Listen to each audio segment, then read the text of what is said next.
All right. And we are live. Welcome, welcome, welcome. Welcome to my TV DMV. Today is Thursday, September the 28th, 2023. And we are back again with our guest, Abdullah Bey, Shem Bey. Peace, everyone. How Yes, are you, yes. Abdullah? I'm doing well. I'm excited for today's presentation. Yes. Yeah. Yeah, Uh, it's gonna be addressing- it's gonna be good. The Articles of Confederation. How was yeah. your last 2 weeks been? Oh, good, good. Been good, good. Good, good, good. Lot of networking, Oh, good. connecting. Yeah, I did a recording today. It'll be available within the next day or two. The recording of post-millennium reparations or post-millennium, the reparation of post-millennium, returning a people to their original condition before slavery. It's an audio recording. And I did that today, and it's 2 hours long, and I'll have that. Oh, And I'll send you wow. the link.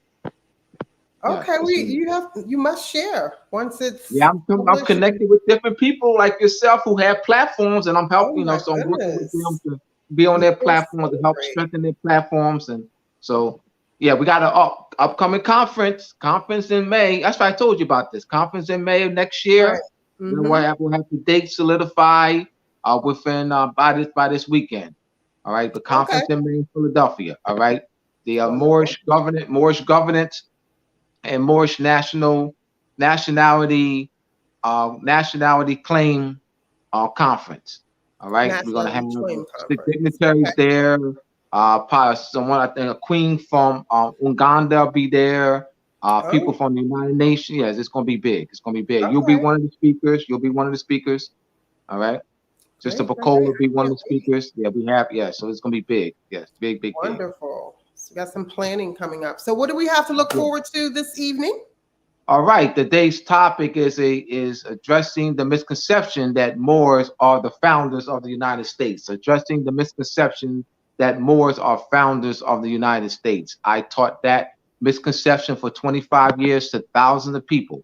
25 years, most of my adult life, I taught that misconception. So we're going to provide. We can provide clarity with documentary evidence to show that Moors are not the founders of the United States. Sorry about that. Okay. So what made you decide on that topic for tonight? Well, I was on a platform on Tuesday, and that was brought up. Somebody brought, a sister came in on the platform on the Telegram platform with brother Vicerious. Brother Vicerious, my contact of 20 years. He and I were born in the same city, Camden, New Jersey, and he relocated to Phoenix, Arizona 13 years ago. He has a lot of connections there. So I've been inspiring him for the past 9 months to start to have a class. Right? So the first class was Tuesday on the Telegram platform. So a sister came on and she was saying that she made the claim that the North Carolina State, South Carolina State, Maryland State, Virginia State, Delaware State are Moorish states. New York State are Moorish states. Okay. And so she used a coin.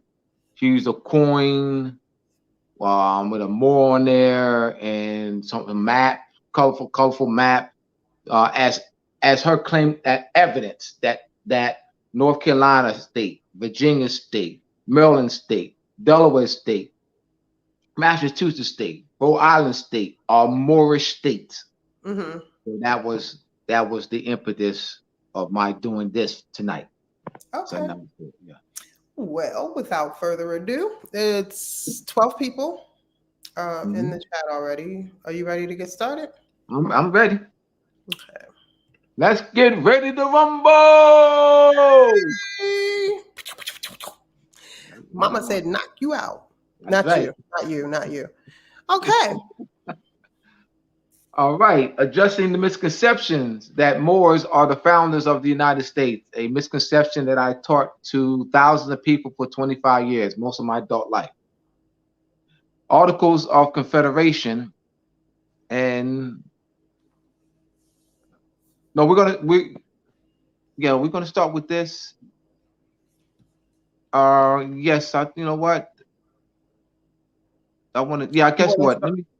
I guess what wanted to start with the yeah, start with this. Let me start with this.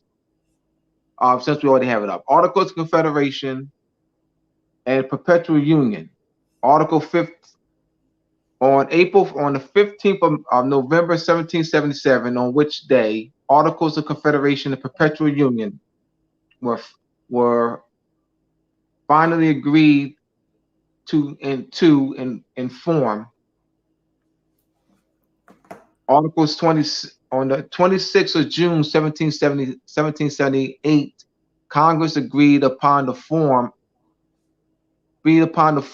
of a ratification of the Articles of Confederation, and directed a copy of the Articles and the ratification to be engrossed on parchment, which on the 9th of July 1778, having been examined and the blanks filled, was signed by the delegates of New Hampshire, Massachusetts Bay, Rhode Island, and Providence Plantation, Connecticut, New York, Pennsylvania, Virginia, South Carolina. Then I have that Delaware, and I have that in the other part, but I should put Delaware,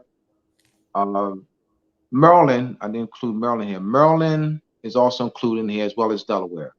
I know which I think I had that in other areas. So we have to include Maryland and Delaware in this. On the 2nd of March 1781, Congress assembled under the new form of government.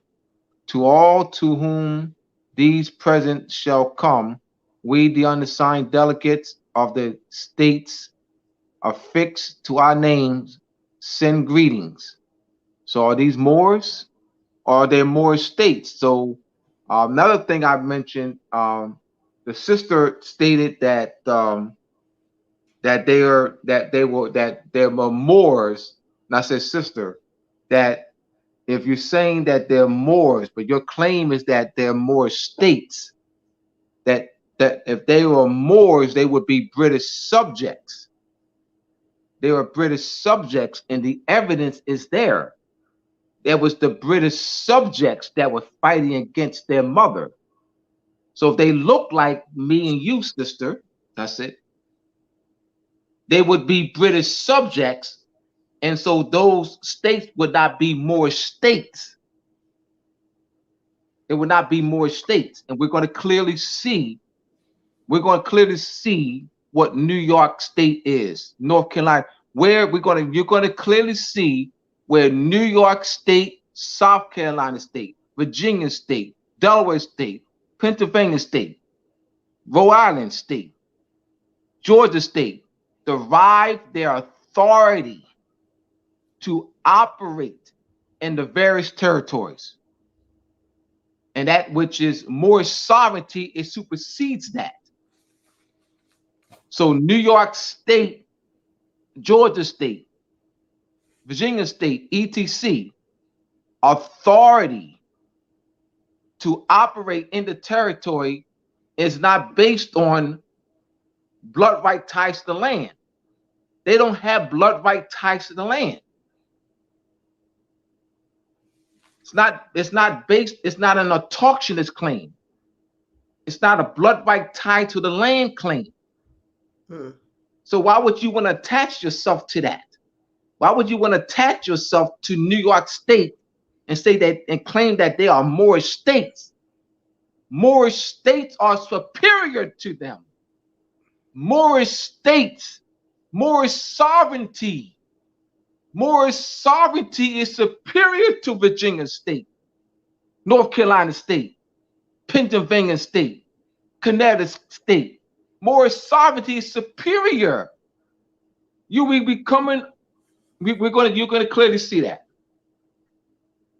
You know, I came prepared. You know that. I came prepared. I know. You already know me. Remember, I taught misconceptions for 25 years. 25 years. So I take great pride now and making sure that I'm thorough. I over prepare. I will not under prepare. I will over prepare. I will not under prepare. If I'm going to come with pieces of evidence, I'll come with 50 to 100. I'll over prepare. I will never under prepare. Never under prepare. That's right. On the 2nd of March, 1781, Congress assembled under the new form of government. To all to whom these presents shall come, we, the undersigned delegates of the states affixed to our names, send greetings. Whereas the delegates of the United States of America in Congress assembled did on the 15th day of November in the year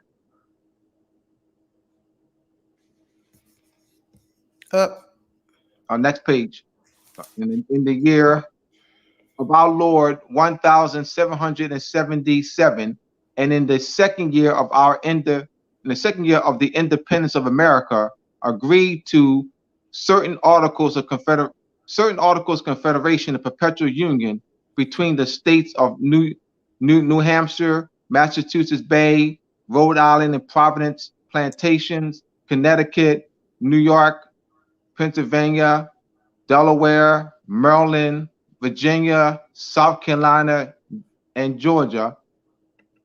And the words following viz, which means Latin for namely, articles of confederation and perpetual union between the states of New Hampshire, Massachusetts Bay, Rhode Island, and Providence Plantation, Connecticut, New York, Pennsylvania, Delaware, Maryland, Virginia, South Carolina, and Georgia. This is in the Articles of Confederation. Article 1 of the Articles of Confederation. The style of this confederacy shall be the United States of America. Article 2. Each state retains the sovereignty, freedom, and independence in every power, jurisdiction, and right, which is not by this confederation expressly delegated to the United States and Congress Assembly. It's gonna get interesting now. We building up to something now. We're building up to something. Here we go. Drum roll, please. All right. Article 1 of the 1783 definitive peace treaty between Great Britain and the United States. So the claim is that Maryland State, Virginia State, North Carolina State, Georgia State, South Carolina State, Pennsylvania State, Connecticut State, Rhode Island State, New York State, New Jersey State are Moorish states. You don't want to claim that. It's subordinate. Moorish sovereignty supersedes. Moorish sovereignty supersedes this. Here we go. All right. His Britannic Majesty acknowledges the said. So His Britannic Majesty acknowledges the said United States, viz.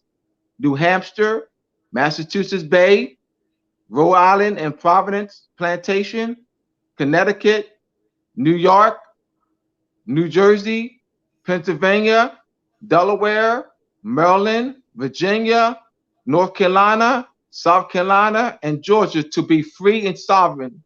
To be free, sovereign, next page, and independent states that he treats with them as such, and for himself, his heirs and successor relinquishes all claims to the government, propriety, and territory rights of the same and every part thereof. Is there a difference between the meaning in the following two legal constructions? United States viz.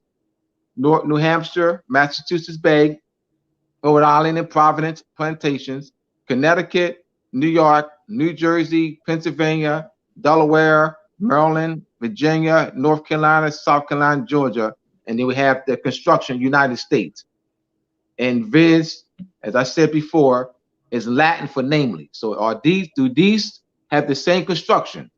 United States by itself, United States viz. These are two different constructions. The Historical Society, we'll come back to that. The Historical Society of the New York Courts was founded in 2002 by then New York State Chief Judge Judith S.K. Its mission is to preserve, protect, and promote the legal history of New York, including the proud heritage of its courts and the development of the rule of law. This is People versus Godfrey, 1819 New York State Supreme Court case. All right, this is now I'm going to let me explain the case. A army soldier had an army soldier as a prisoner. The army soldier killed the prisoner who was an army soldier with a bayonet on their way to the barrack, military barrack. So the issue was who had jurisdiction over the case. Was it New York State or United States? Remember, so this is the United States military fort. United States military fort. So let me read. Following the Revolutionary War, the rights of the British Crown to the territory comprising the state of New York became vested in the people of New York in full sovereignty. Next page, the Treaty of 1783 recognized the boundaries of New York State. So you're saying that New York State is a Moorish state? So the treaty between Great Britain and the United States recognized the boundaries of the United States of New York State. That the boundaries of New York State is fixed in the Duke of York Charter in Charles II in 1664, granted his brother, Duke of York. That's why it's called New York. Duke of York, his brother, a charter.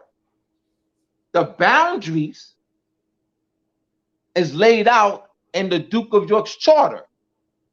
So you're saying that the claim is that New York State is a Moorish state. So the boundaries is laid out in the Duke of York's charter.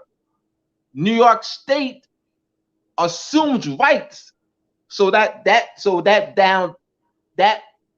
right of New York State to operate in the boundaries that's in the Duke of York's charter is through that treaty between Great Britain and the United States. So the claim is that New York State is a Moorish state. That's subordinate.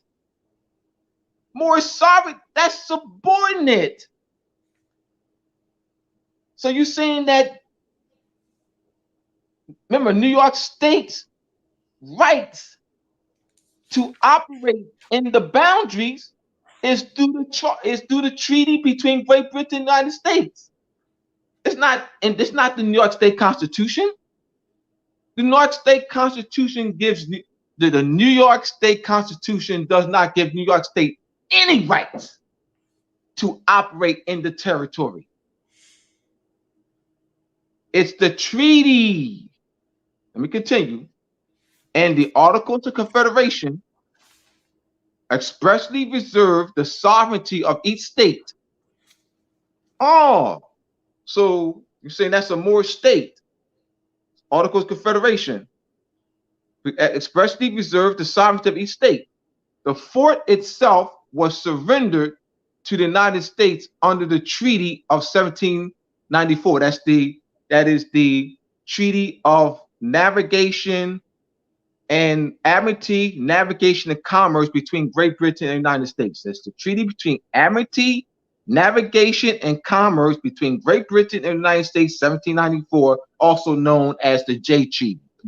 Named after John Jay, because John Jay negotiated the treaty. And since that time, it had been possessed and garrisoned by the United States. The Supreme Court held, here we go, the Supreme Court held that this is the New York State Supreme Court.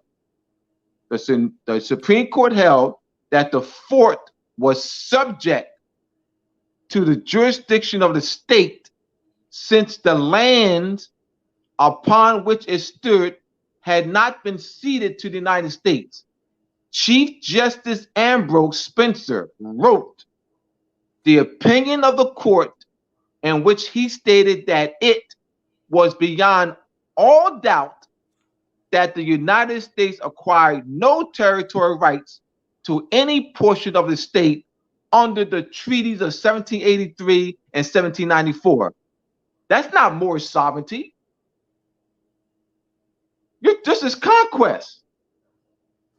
That's British sovereignty exercised on our land. Who gave Great Britain treaty rights to occupy the land, says Afra Sumara. All right.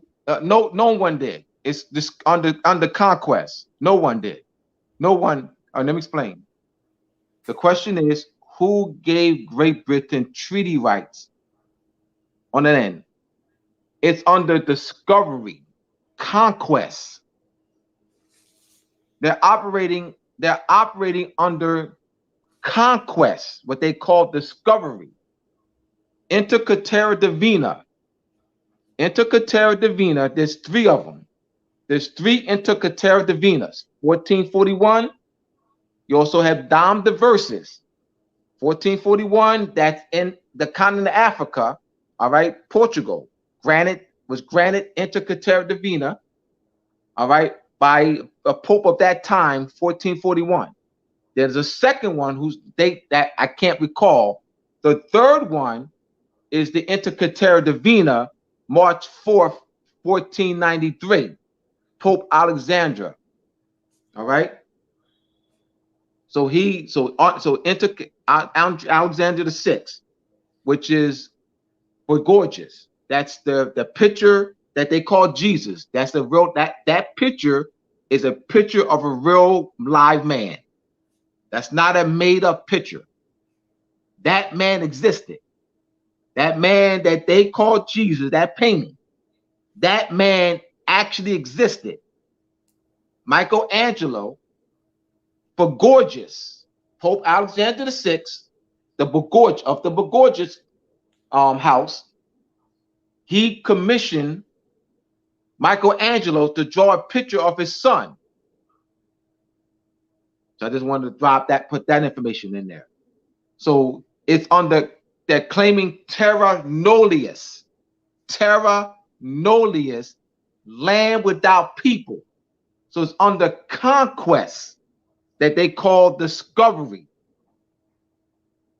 not by treaty of the native people of the land. The Moors did not. There's no Moorish treaty. There are Moorish treaties with the European powers, yes, but there's no Moorish treaties with the European powers granting them. Ceding was called a cession. There's no Moorish treaties ceding land to England and Spain and France and Portugal. Those Moorish treaties are trade and protection treaties that dealt with the European issues of selling, issues of slavery, tribute payments. All right, but there's no cession treaties. I mean, cession treaties means a transfer of land. So there is none. This is on the conquest. So thank you for that, brother. And that's why I said I didn't mention conquest. On the conquest. So the question is, where did New York State, North Carolina State, Maryland State, Virginia State, Delaware State, Commonwealth of Virginia, Commonwealth of Pennsylvania, where did they derive authority? That's the question. Ask me that question. Where did they derive authority to operate in the land from that treaty with Great Britain? So remember, keep in mind the claim that the sister made. So I want y'all to stay in line with the claim. I gotta disprove that claim. So I never lose my sight of my claim. Don't lose sight of the claim now. Remember, the issue is the United States, are the Moors the founders of the United States? I want y'all to follow me. So let me go back. Are the Moors the founders of the United States? So the question once again, where do New York State, Virginia State, South Carolina State, Commonwealth of Virginia, Delaware State, Commonwealth of Pennsylvania, Rhode Island State, Massachusetts State derive their authority to operate in the territories? From the Treaty of Paris with Great Britain. And that's what that article, let's go back to Article 1. Let's go back up, Najma. Okay, so you said from the Treaty of what? The treaty between Great Britain and United States. The definitive peace treaty between Great Britain and United States. Let's go back to Article 1. So go back up 2 pages. All right. I'm sorry. Go down. Here we go. Article 1. Let's go up. This Article 1 here. Article 1 of the 1783 definitive peace treaty between Great Britain and the United States. His Britannic Majesty. This is it. And this is where the New York State claims their rights to have territorial jurisdiction over the case. On what basis did New York State claim to have territorial jurisdiction over that case with People versus Godfrey, the 1819 case in the New York State Supreme Court? This right here, I'm reading it. This is where New York State claimed to have jurisdiction over the case, despite the fact that the incident happened on a United States military base. But where does the base lie? Great Britain relinquished to New York, to the states, not to the United States. Great Britain relinquished to each of the states. So each of the states are assuming rights under the charter. So New York State is assuming rights under the Duke of York's charter and operates in the boundaries that's laid out in the Duke of York's charter. South Carolina State assuming rights under the South Carolina charter and the boundary that's laid out in the South Carolina Colony Charter. Connecticut State is assuming rights under the Connecticut Colony Charter. New Jersey State is assuming rights under New Jersey Colony Charter and the boundaries that's laid out in the New Jersey Colony Charter. Georgia State is assuming rights under the Georgia Colony Charter laid out and operating the boundaries laid out in the Georgia Colony Charter. Commonwealth of Pennsylvania is assuming rights under the William Penn's Charter, all right, the colony of Pennsylvania, that's laid out and the boundaries laid out in the William Penn's Charter. So you're saying that, so the claim is that these are Moorish states? You're claiming to be subordinate. This is Moorish sovereignty supersedes this. Moorish sovereignty supersedes this. We've got to clear up these misconceptions. We're claiming something that's subordinate. We're surrendering. We're making a claim to recover the lost sovereignty on one hand, but you're surrendering on another. You're recovering, you're stating that you're claiming you're recovering the lost Moorish sovereignty on one hand, but you're surrendering. This is surrender. This Moorish sovereignty supersedes this. This is conquest and colonization. Why would you want to claim this? We have more power than this. Their power don't supersede us. We are the sovereigns of the land. Let's go to the Lancaster Treaty. I don't have that here. The Lancaster Treaty between Great Britain and the Iroquois Confederation.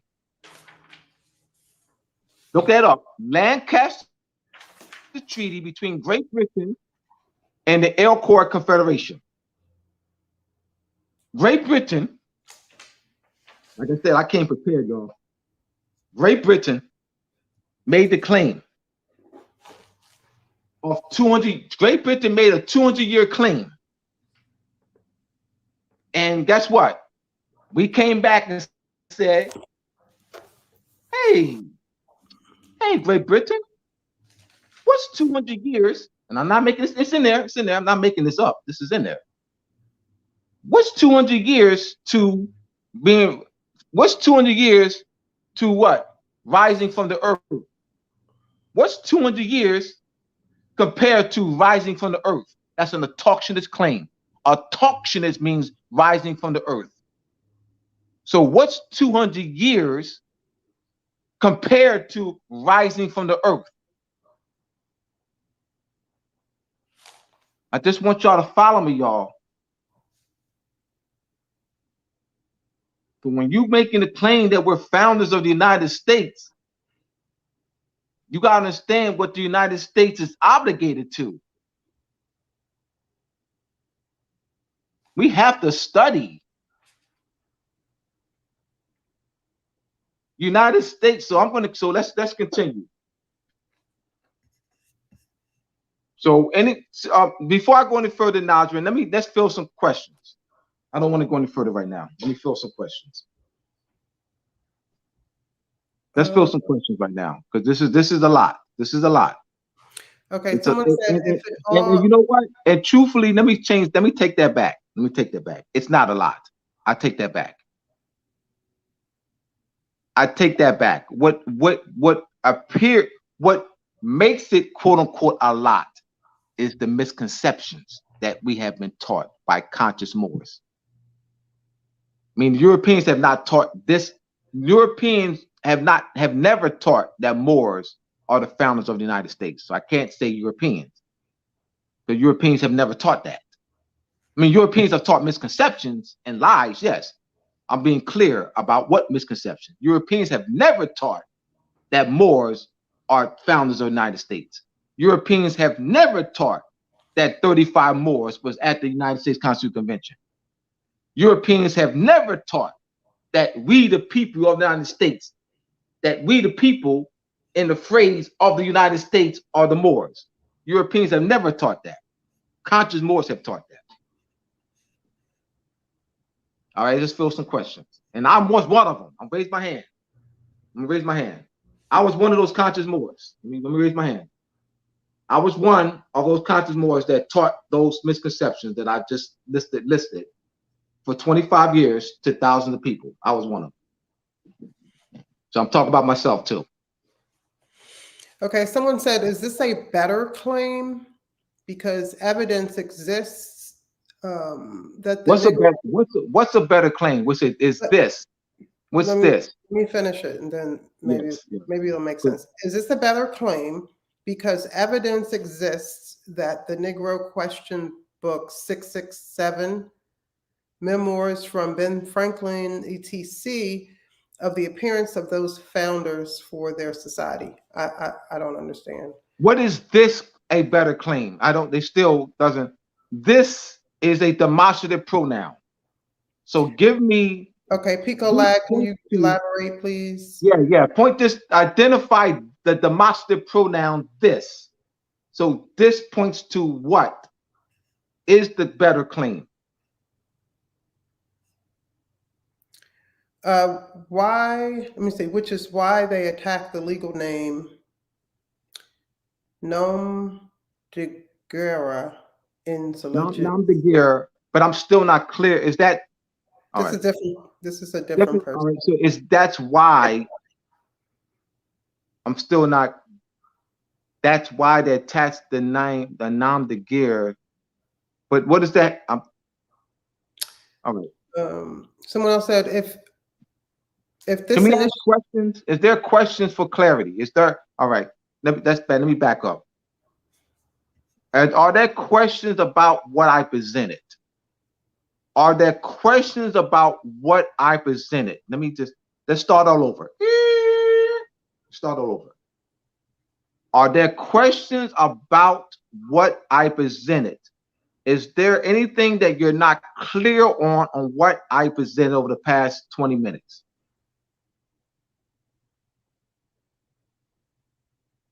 I don't ask me a question about UCC.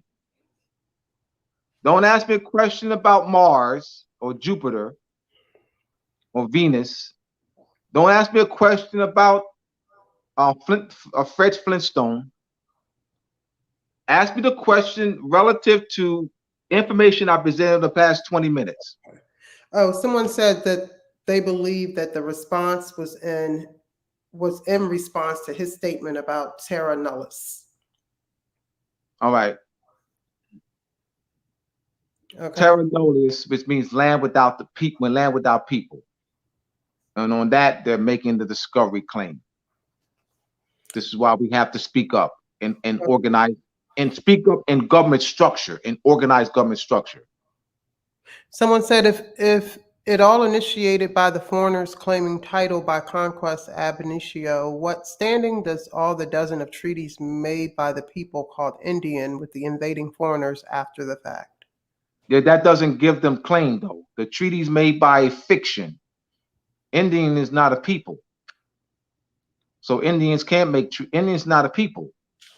Indians are not people of the sovereign people of the land. You said the Indians what? It's not a people. That's a fiction in law.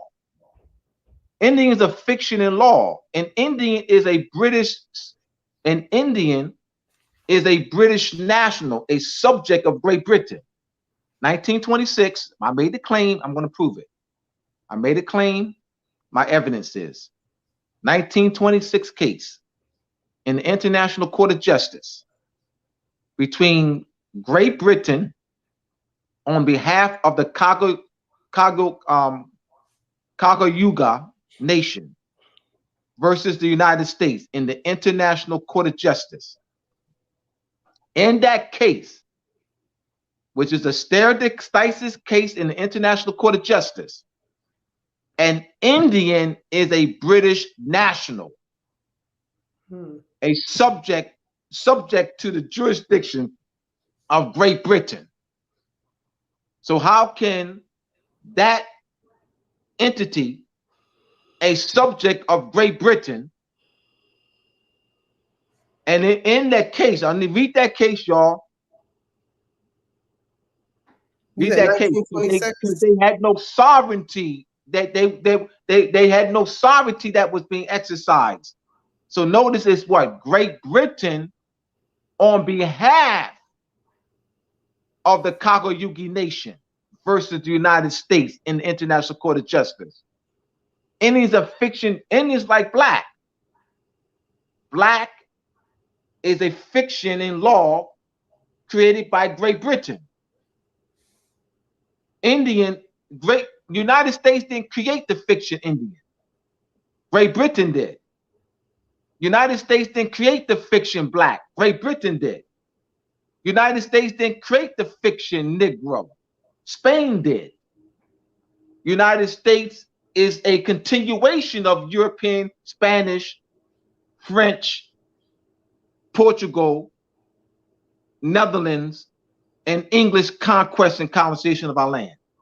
But the United States did not create these fictions. These fictions in law had already been created prior to the establishment of the United States. The United States is maintaining the fiction, but did not create the fiction. Did not create the fiction in law. Great Britain, Spain. All right. Any questions relative to what I presented?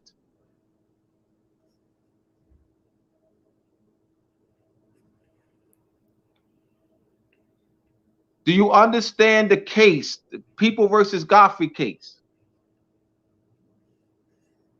Do you understand that the treaty between the 1783 treaty between Great Britain and the United States is where the 13 original states derived their authority to operate in the British zones that's laid out in those English colony charters is derived from that treaty, not from their state constitutions. New York State pointed to the treaty as having the what? Territorial jurisdiction over the case. New York State did not point to its New York State Constitution. New York State did not point to the Articles of Confederation. New York State did not point to the Declaration of Independence. So are we clear on Article 1 of the 1783 treaty between Great Britain and the United States?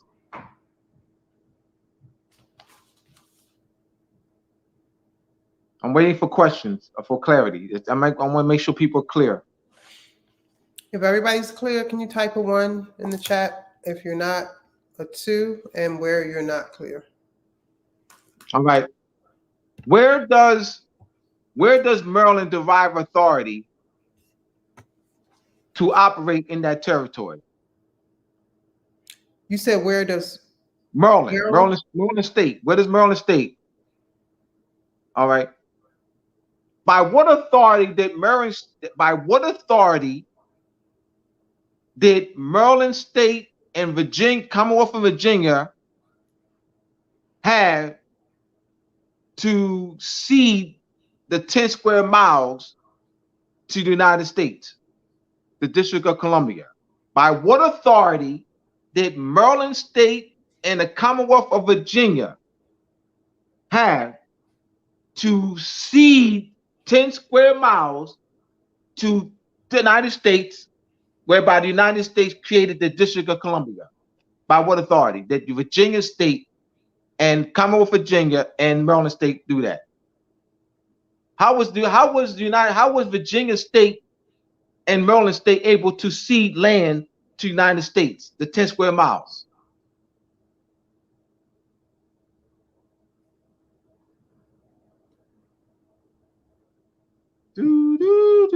Someone said 1783 Treaty of Paris. There you go. There you go. There you go. Oh. There you go. Because it was relinquished to the states, not to the United States. That's why. You're saying the 10 square mile of DC was relinquished? Yes. Maryland State and Commonwealth of Virginia ceded that to the United States. Mm-hmm. Meaning the United District of Columbia is 10 square miles. That 10 square miles is part of the boundaries of that 10 square miles is in the Virginia Colony Charter. Another part of it is in the Maryland Colony Charter. That Maryland State and Virginia State was relinquished the right to operate and exercise in the boundaries that's laid out in those colony charters. So therefore, Maryland State and the Commonwealth of Virginia ceded to the United States. Remember, no territory was relinquished to the United States through that 1783 Treaty of Paris. That's made clear in People versus Godfrey. But the point I'm making once again is that those are not Moorish states. Moorish sovereignty supersedes that. Why would you want to? They're not Moorish states. It's not they're not Moorish states. Understand where they derive their authority. That's what I'm showing. I'm proving that they're not Moorish states by proving where those states derive their authority to operate on the land. Moorish don't need authority from Great Britain. Moors don't need a treaty with Great Britain to operate on our land. We don't need no treaty with Great Britain. So if you claiming New York State's right to operate the land comes from that treaty. So you claiming that New York State, South Carolina State, Maryland State, or Moorish States, you're claiming a subordinate position, an inferior position. That's inferior. That's inferior to our sovereign claim. That's why I'm doing this, because of what the sister presented on Tuesday in the Telegram. The live video, the live class. So that we can have a comeback. We got to have an intellectual comeback. Like when these conscious Moors are just making these outlandish claims, but we need conscious Moors that can what? Can challenge intellectually, that can challenge scholastically those false claims. And this is what I'm doing.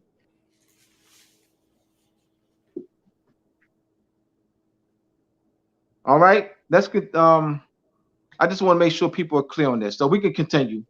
Yeah, someone said please talk about where the other states make their claim. All right, there we go. All right, even though that's off the topic, but since somebody asked it, I'll go there. All right. The other states don't have a claim for its land. The other states do not. The other 37 states, great question. The other 37 states would not relinquish land. No land. The only states that was relinquished land was the 13 original states. Where's your evidence, Abdullah? The 1783 Treaty of Paris. The other 37 states would never relinquish land. It was relinquished to the United States, the Louisiana Territory. It was the Louisiana Territory. That's the treaty between United States and France. There was no. That was the Louisiana. That's that whole landmass, that big law, that whole huge landmass. If you Google the Louisiana Territory, that was under France exercised territorial sovereignty under conquest. Under conquest, France exercised territorial sovereignty on our land under conquest and subjugation from 1654 to 1762. Great Britain defeated France in the 7-Year War from 1754 to 1763. Great Britain made a deal with Spain to have France cede the Louisiana Territory to Spain through the Treaty of Fontainebleau. So France ceded in 1762 through the Treaty of Fontainebleau the Louisiana Territory to Spain. Spain in 1801 retroceded it, the Louisiana Territory, to France. France in 1803 ceded it to the United States. Remember, France was in a war with Haiti. Let's tie all this in, y'all. France was in a war with Haiti. And I think the war ended in 1791. So France was ravished with debt, war debt. So France couldn't hold on to the territory. Because now because it's called war cost. So France needed capital. That's where it called the purchase. because France needed capital because they were in war with Haiti for 7 or 8 years. So the United States, France ceded the Louisiana Territory to the United States. Remember, there was no English states, English colonies set up there. That's France. So United States in turn created 15 states. The United States created 15 states in that boundary, that French zone on our land. Now that's what? That's 15 states. You can Google that. Now let's look at the Northwest Ordinance. That's Michigan, Ohio State, Michigan State, Ohio State, Kansas State, Minnesota State, and Indiana State. Those 5. The Northwest, that's called the Northwest Territory. The Northwest Territory was under conquest, under France exercised France sovereignty on our land under conquest, what they called the Northwest Territory. The Northwest Territory was ceded, France ceded the Northwest Territory and Canada to Great Britain in 1763 through a treaty, a peace treaty, a land boundary cession treaty. And that 1783 treaty, Article 1, all right. Now, Virginia State, the Virginia Company was granted 2 charters. The first charter that the Virginia Company was granted was in that boundary that called Virginia, that's on that map that you see the map, Virginia. That was the first charter. The second charter expanded the Virginia colony. It expanded the Virginia colony to the states now called Michigan. This was Virginia. Michigan, Indiana, Minnesota, Ohio, Indiana. That was Virginia. That was Virginia colony. The Virginia colony extended to that. All right. In 17, so in that 7, remember, Great Britain relinquished. So now Virginia State is assuming rights under both of those charters. So the Virginia State was relinquished the Northwest Territory, not the United States. The Northwest Territory was not relinquished to the United States. It was relinquished to Virginia State. But in 1784, Virginia State ceded the Northwest Territory to the United States.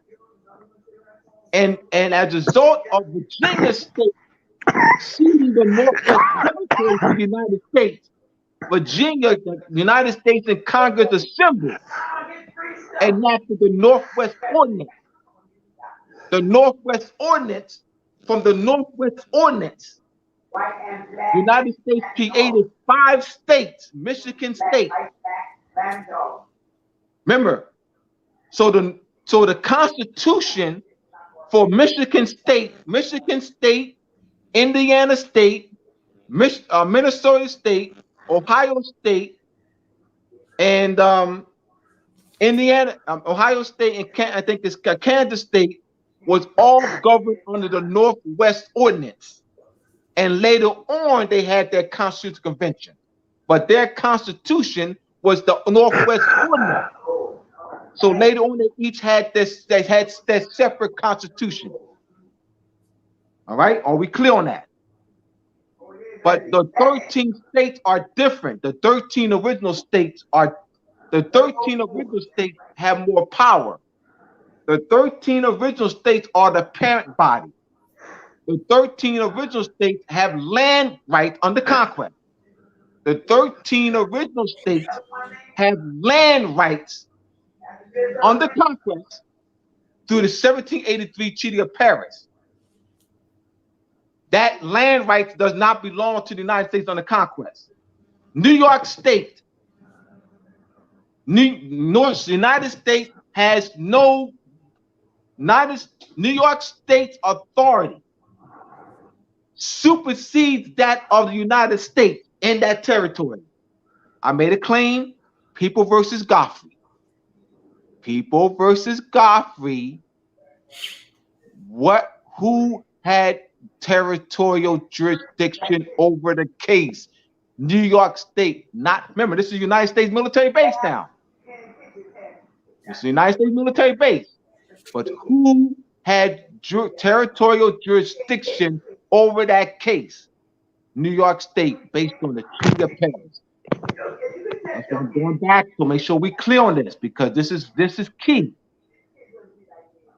When why is this important, Abdullah?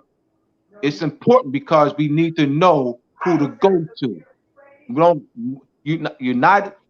United States, New York State, and the United States cannot sit down with the Moors to return that land to the Moors. We got to go to Great Britain. Why? Where did New York State gain the authority to do it? Where did New York State gain the authority to operate in the land? Great Britain, England. That's right. Thank you. Thank you. So you can't go to New York State. You can't go to the United States. You got to go to You got to go to Charles. Got to go to King Charles. That's true. That's why studying is important. And the back of what Abdullah is saying, I'm going to back this up. See, when on the Treaty of 1783, when the private community, corporate community formed, there's a lot to go back into the charter of that colony. Now, I'm going to hear this out. The Supreme Court of that colony, when they went back there, they exercised the same power of the Supreme Court in the colony, the Crown had, that was put up by the Lord of Proprieties. So the state of New York, Pennsylvania, Delaware, New Jersey, their Supreme Court is really the final say in their state. Why, Shem? Because when they was given the charter, they went back, they took over the legitimate Supreme Court that was done under the Lord of Proprietors. So that under common law, Supreme Court, every state is the ultimate weapon. Ultimate is a word. And even though United States Supreme Court has a compact say in a final decision based on the Constitution, a compact agreement. But really, when a state makes a decision on sovereignty, that Supreme Court is given sovereignty not because of the Constitution. The state Supreme Court is given sovereignty based on the old common law charters that was already existing. When the state came in and took over the colony, when they took over religious jurisdiction to the colony, they took over that power to be a Supreme Court in the jurisdiction, political jurisdiction. That's why New York made an argument that, wait a minute, our sovereignty doesn't come from the United States. We put together, our sovereignty comes from the treaty. And what was inherited before we went there in the colonies? What was in the colony? A Supreme Court. They had a government. They had a governor. They had a commissioner. They had a legislative body. So what they did, they copied off the same structure. There's no difference. That's why every time you hear them they talk about federal common law. That's what they're talking about. The laws that exist already pre-existed in the colony territory. So if you look back, I'm going to give you a prime example about the Moors. In 1778, this is why Abdullah, right? You have to go back and read the language.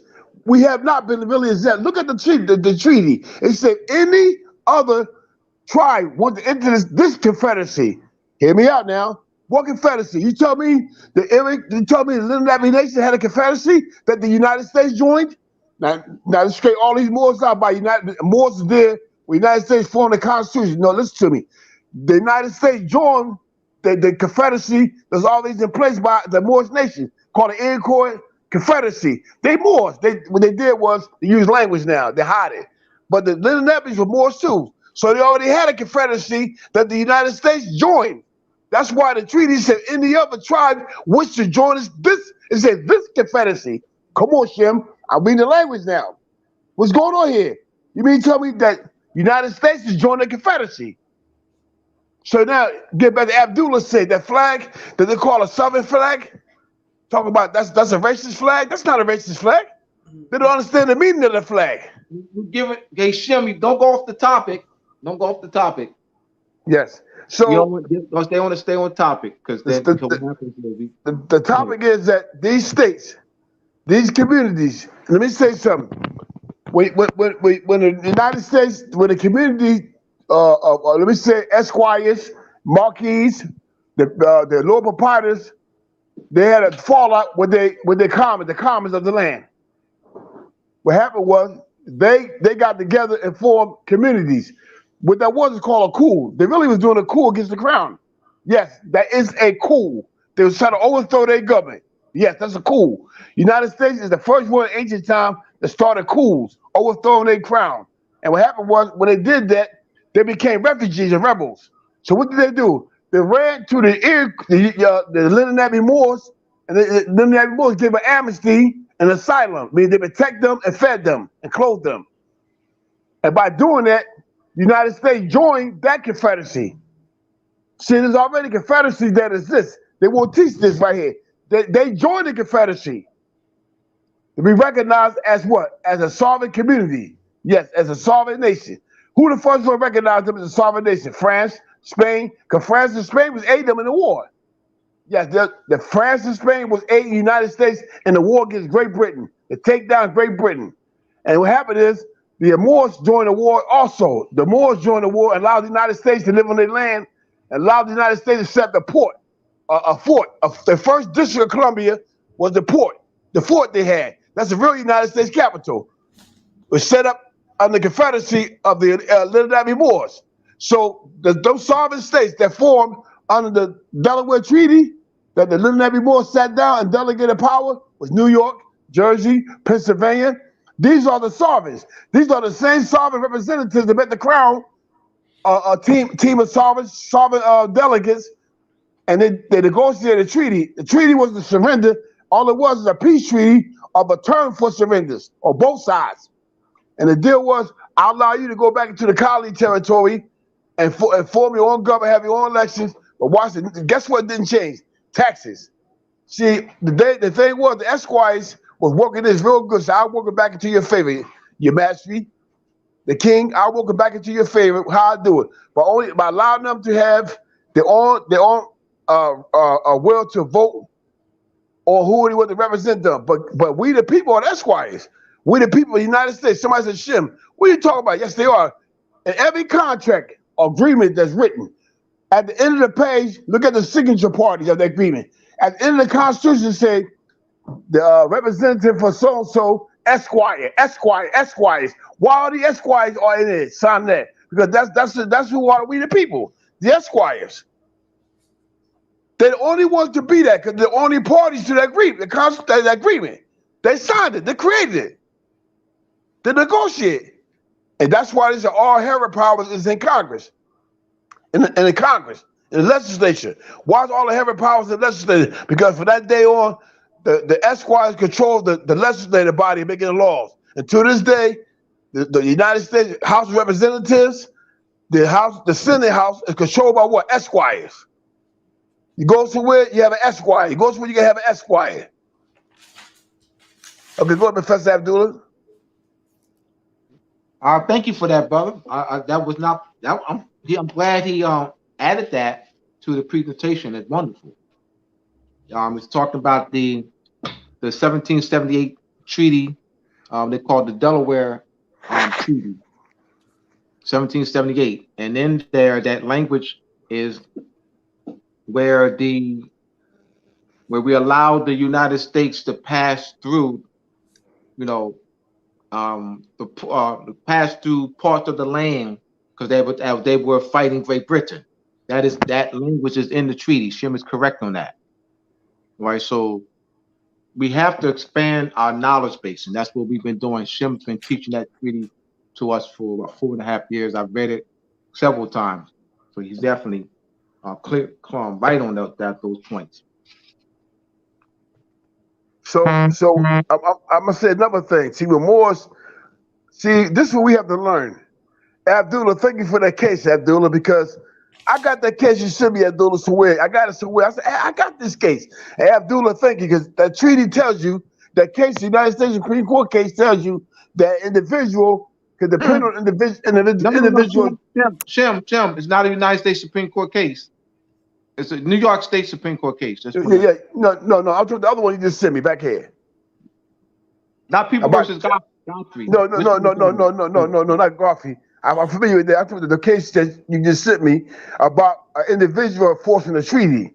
That's a very important case, because if a treaty does not stipulate, if a treaty they deal with individual rights, treaties are important. All right, all right. Yeah, yes. Mm-hmm. Now, that's very important, because if a treaty does not delegate authority to no one but a council, that means that the council, under ancient law, ancient principles, the council is considered a judicial officer. He's the only one who can make a finding on that matter. That's why a council hears the case. So now let's go back to the Delaware Treaty.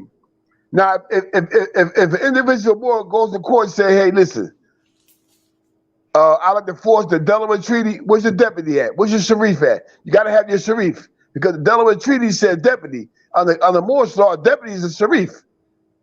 Or it could be a sheikish, it could be a woman that's taking authority of a judicial officer for that tribe. So it could be a man or woman. But the thing about it is, we have to understand when we doing commerce and contract law, how we communicate with these people. Because if something happened, the contracts start forming the moment y'all communicate with each other.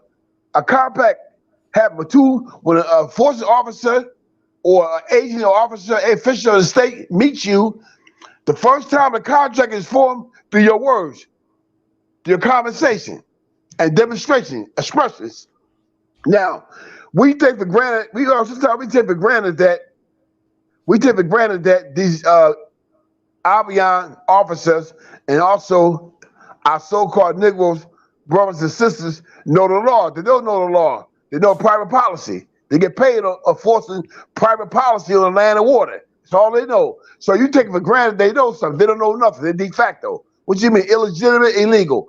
They mean they have not been trained in the laws of the land. They've been trained in de facto principles and policies. That's all they know.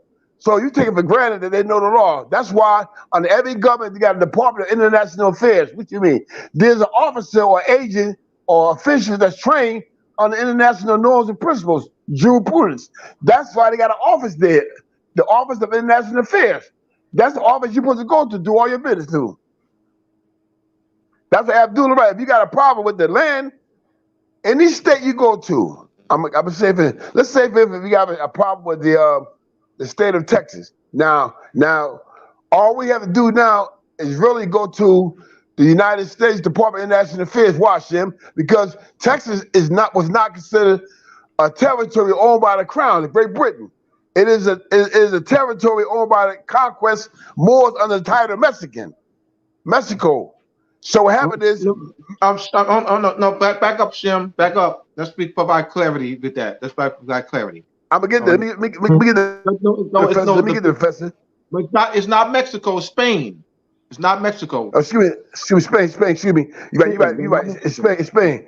Because Spain is the principal conquest of the land. Yes, that's true.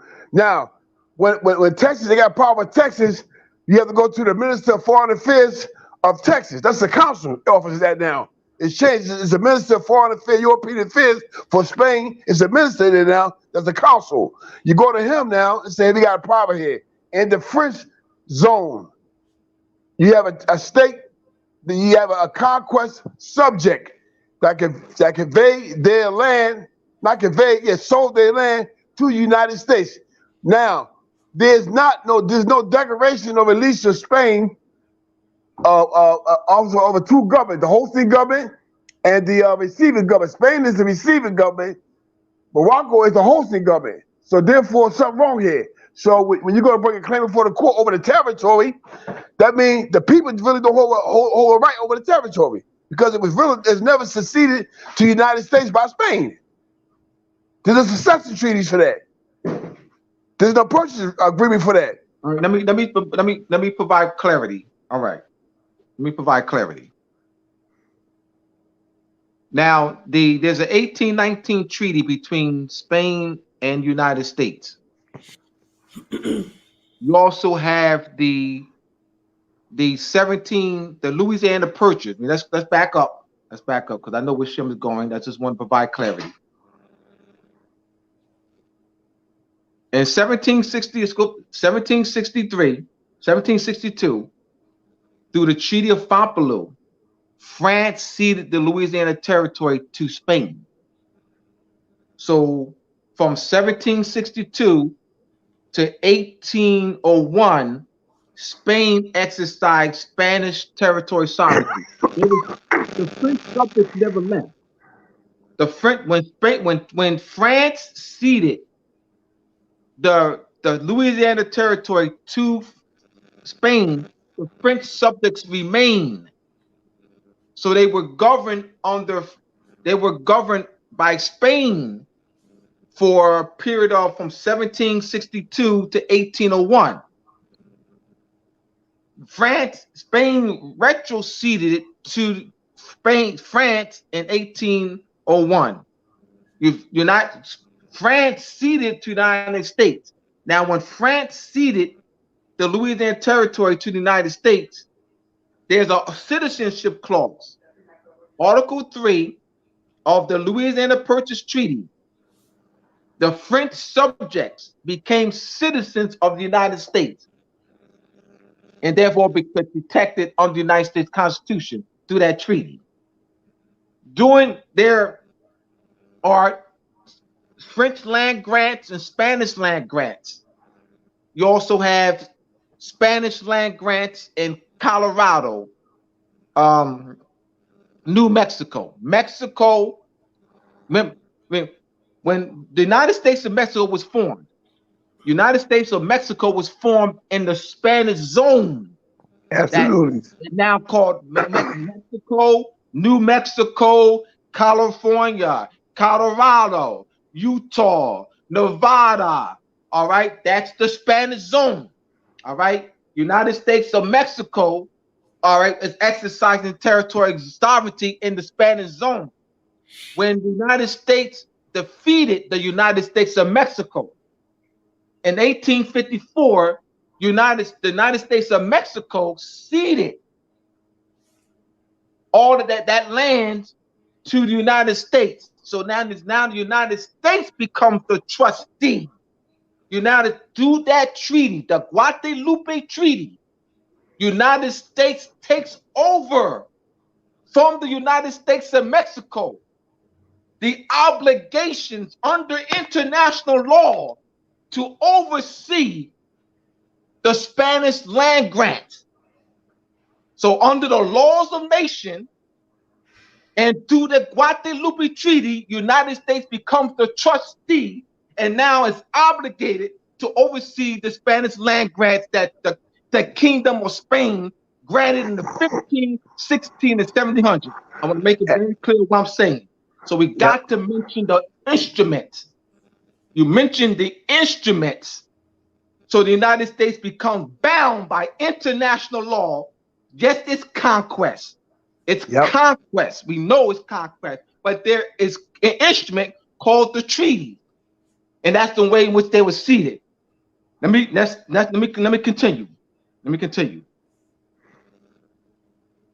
In the Peace of Westphalia, ended the 100-Year War. I'm gonna tie all this in. This is their United States. This is their United Nations. That's not their United Nations. That United Nations charter is not their United Nations. Just hear me out, please. That United Nations charter is not their United Nations. I mean, the European powers. That's not their United Nations. I'm gonna make myself very clear on what I'm saying. Just give me a minute. The Peace of Westphalia, I mentioned this before, ended the 100-Year War. It was negotiated between 1644 and 1648. In the Peace of Westphalia, the negotiators, the states that were that was party to the treaty that negotiated that peace agreement during the 4-year period, constructed a new definition for statehood in that Peace of Westphalia. Then we go up. Now let's look at the Treaty of Utrecht. The Treaty of Utrecht ended the War of Spanish Succession. The War of Spanish Succession was between 1701 to 1770. This is very important on what I'm saying. 1701 to 1713. And that was over the issue of the vacant Spanish crown. So there's several countries, nations, European nation states on both sides. And the Treaty of Utrecht, along with 2 other treaties. And in that agreement, they made an agreement with each other to not snatch land from one another without a treaty. The Treaty of Utrecht and the other 2 treaties that's connected to that, as well as the Peace of Westphalia, became part of modern international law. That is so you have the Intercartera Divina of 1441, 1493, Dom Diverses, the Treaty of Utrecht, the Peace of Westphalia, now become part of the international law of colonization. So they embodied the Peace of Westphalia, the Treaty of Utrecht, the Intercartera Divina, Dom Diverses in modern international law. That is their United Nations agreement among themselves of conquest and colonization. This is very, very important because we cannot be blindsided. We must know this in Moors and Masonry Part 2, Chapter 2. There's been a conference for past 50 years on the Peace of Westphalia. We cannot afford to be blindsided because this is how they're operating among themselves. This is their United Nations. Don't get fooled, y'all. This is their United Nations.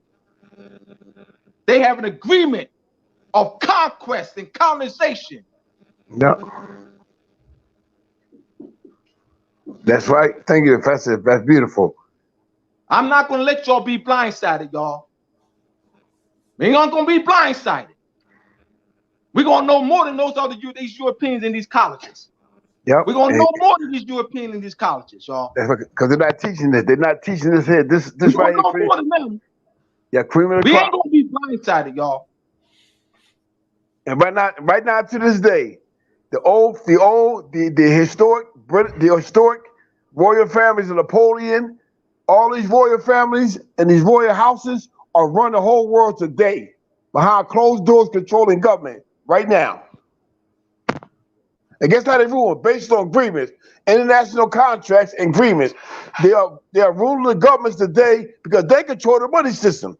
You have to understand these houses, these princes, the princesses, the dukes, barons, earls, and counts, marquises of all of Spain, France. Remember Napoleon trying to rule the world. Remember his descendants.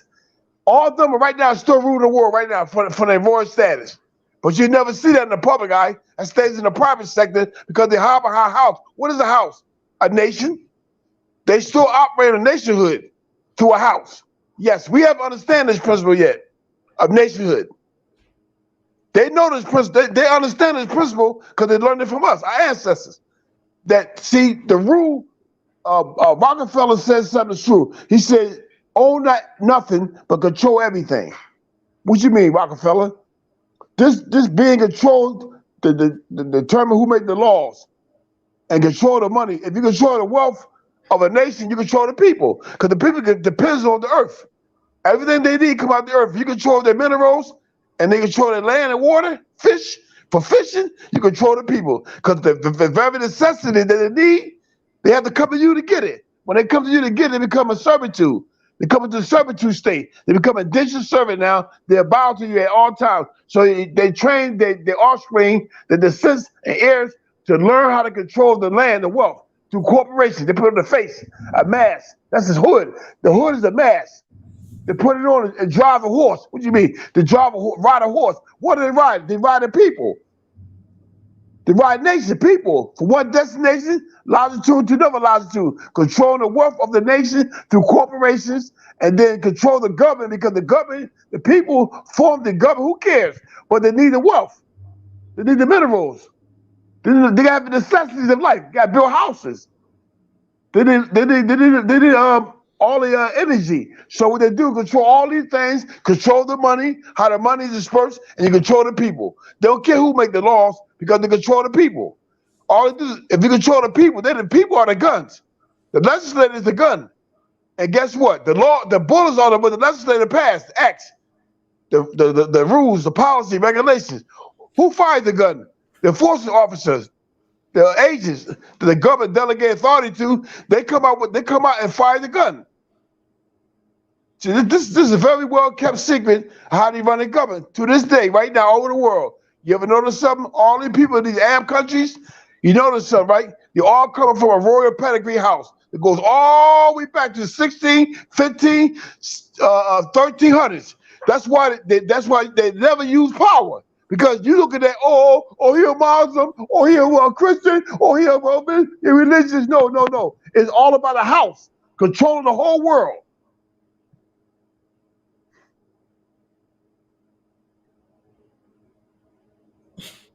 My man.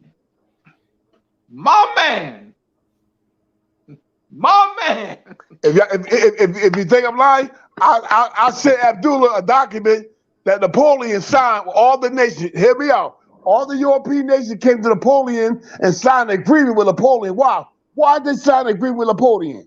Because he's the emperor, not the sultan. At that time, Napoleon threatened the world as an emperor. He conquered all the European nations, and Napoleon went about conquering all the nations of the world, but he fell. When he fell, what happened? European families, they had all the gold, they had all the minerals, and all these fallen nations. This happened. When Napoleon went to nation, they conquered, the European families' houses were inside that nation and took the wealth. When it took the wealth, when Napoleon fell, they already had a stronghold in people's nation to control the minerals.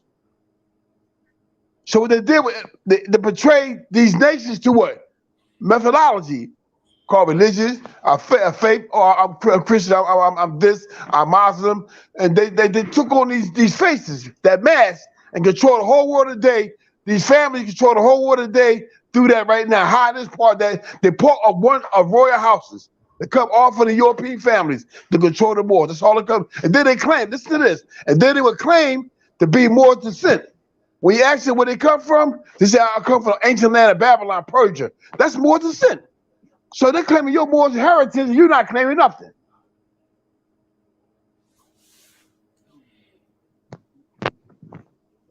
My man. Right on. Any questions? They dropping Jews tonight. Sister Nazma, you want to fill some questions? Someone said in 1624, then the company lost its charter and Virginia became a royal colony. I don't understand that. All right, say it again. Read it again. I didn't hear it. 1624, then the company, I guess Virginia Company, lost its charter and Virginia became a royal colony. Royal colony. This is when. Go ahead. Yeah, this is when you were talking about the Virginia Company. Yeah, but the charter, but the boundaries didn't change though. The boundaries. That's remember, we stay focused on the boundaries that's in the Virginia Company charter was just transferred. So they didn't create a new boundary. So my point I was making with that is that Virginia State, the Virginia State was able to what? It was relinquished to that landmass that include what they known as Virginia, Ohio State, Michigan State, Minnesota State, Indiana State, was Kansas State was relinquished to Virginia State. That's the Northwest Territory. So the Northwest Territory was not relinquished to the United States. The Great Britain did not relinquish the Northwest Territory to the United States. It was relinquished to Virginia State. Virginia State, look this up. Virginia State is called the Virginia Cession. Virginia Cession. Virginia ceded by virtue of the 1783 Treaty of Paris between Great Britain and the United States, 1783, the Northwest Territory to the United States. The United States, in turn, the United States and Congress assembled, in turn, enacted the Northwest Ordinance. And in July 1787, the Northwest Ordinance was enacted in 1785 by United States and Congress assembled. In July 1787, the United States and Congress assembled created 5 states in the Northwest Territory. But keep in mind, Virginia State ceded that. So Virginia State still has the right. The Virginia State has the right, because they can have that be retroceded. That's right, because they're British colonies. They go back to the treaty, just like New York State did. New York State claimed to have the territorial jurisdiction over that case, even though it happened in the United States military base. And they pointed to the Treaty of Paris, 1783, as well as the 1794 treaty, the J Treaty.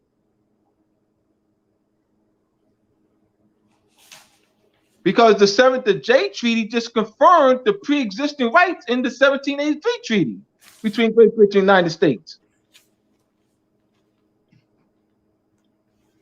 This is how they're operating. We got to understand how they're operating. These false concepts being taught by conscious Moors. Like I said, I was one of them. I'm gonna raise my hand. So when I say, so I'm talking about myself too. I've taught for 25 years, so I don't want people to just, Abdullah said I was one of them. I taught 25 years, thousands of people false concepts. Yes, I did. So I'm gonna raise my hand on that. So I was part of the problem, right?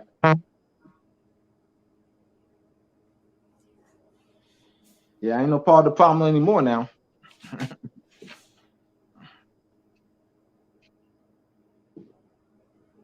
I'm doing all I can to make amends.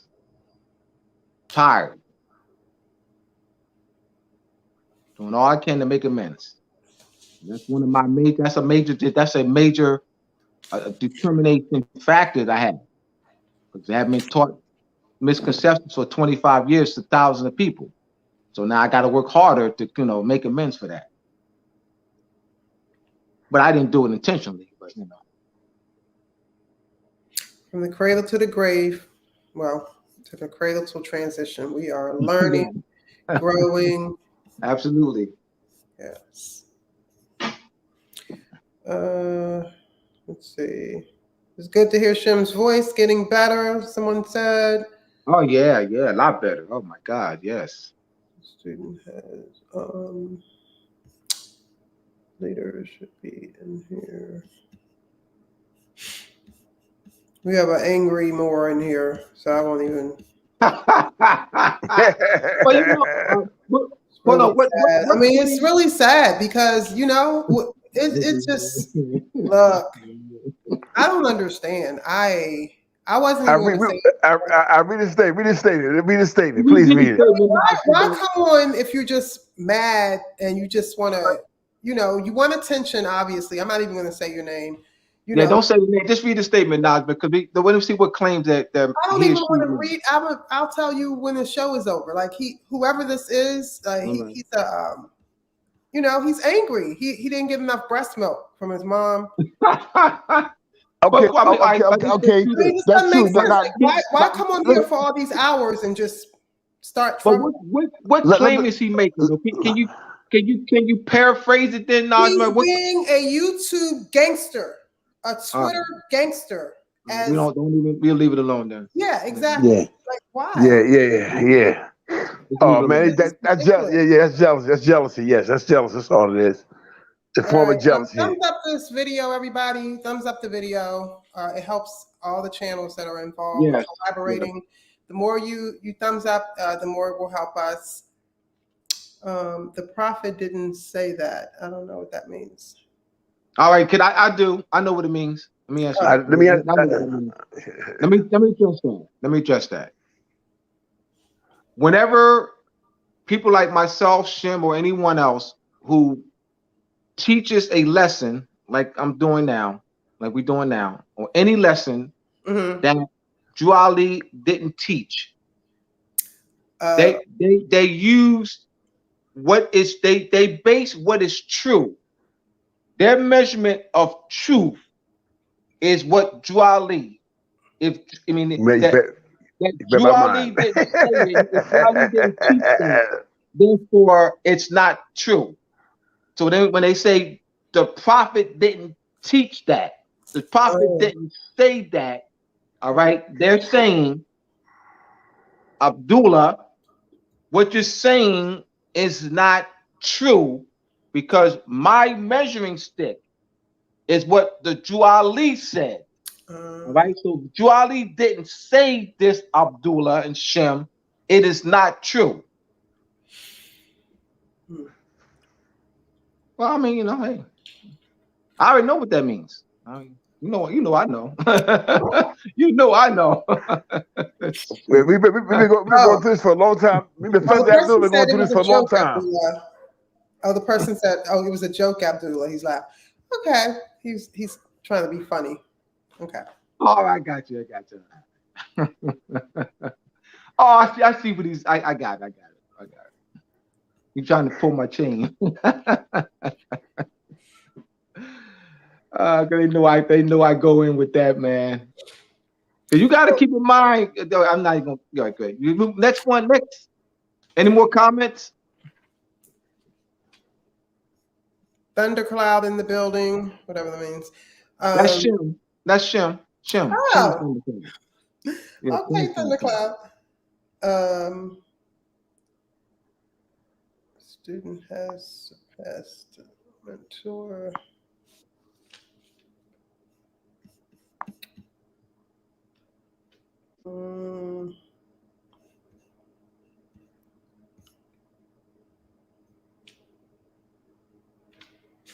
You're just giving Shem thumbs up. I'm saying that. Oh, here's some new comments. 1 second. Somebody said the prophet said study. Yeah, mainly comments, not questions.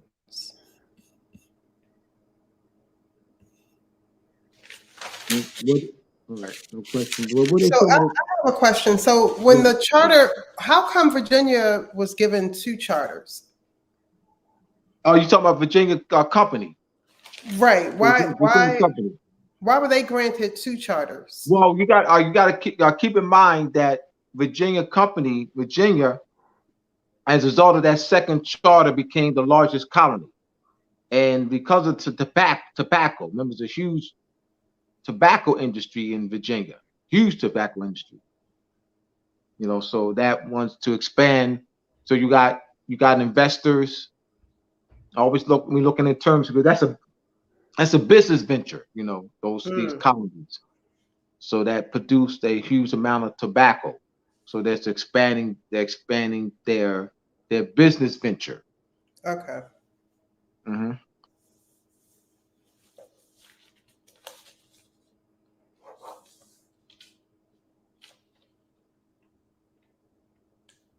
And so when you say that we, the people, are esquires, Shem, you were saying that it's, did he leave? He's off. The esquires, because present day lawyers bear the title esquire at the end. Yeah, that's all right. That's the title esquire is a English. That's an English title, right? You have what's called, which is actually granted. It's not you have your nobility, and you have the titles that's a rank. Esquire is a rank. You have sir, esquire, knight, boy. Boy is also part of that. The low rank. Boy, B-O-Y. Yeah, B-O-Y. Yeah, boy. B-O-Y. You look it up. B-O-Y is part of that. Wait, you said it's a title? No, it's a boys are it's a low rank, like knight Oh, that's granted. You have what's called titles of nobility that's inherited, and you have those titles that are granted, like a knight, a gentleman, a sir, an esquire. And so that belongs to that's tied to the British crown, the oh my esquire. goodness. Yes. But that's That what Shem for you is to say making. boy, to say that boy is like Yes. a title, because you know it's a big deal going on right now because Joe You Biden got called Page. Yeah, LL Cool J Page. a boy the other day. Yes. I'm gonna present that. You got Page, Boy. Yes.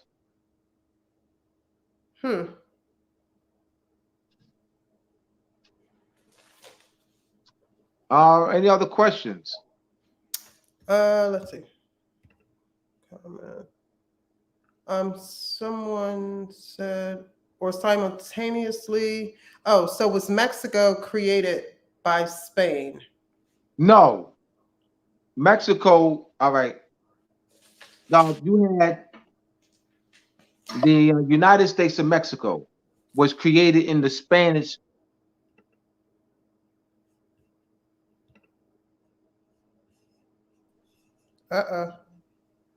Shem, you popped on and Abdullah popped off.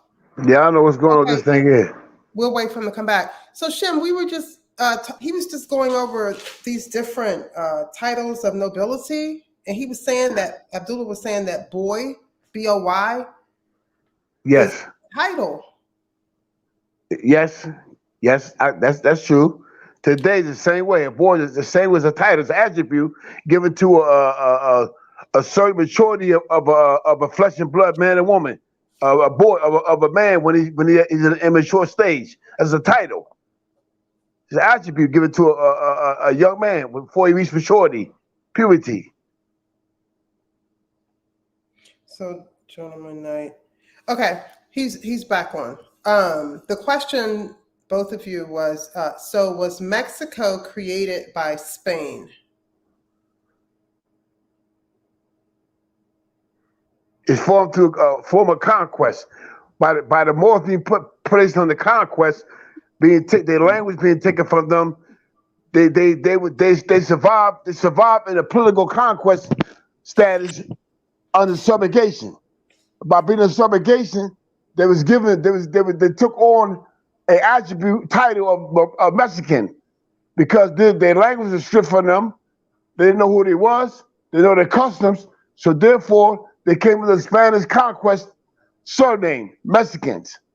That's Spanish-speaking Moors. That's all it is. Same thing, no different. They're all Moors. It's under conquest, subjugation.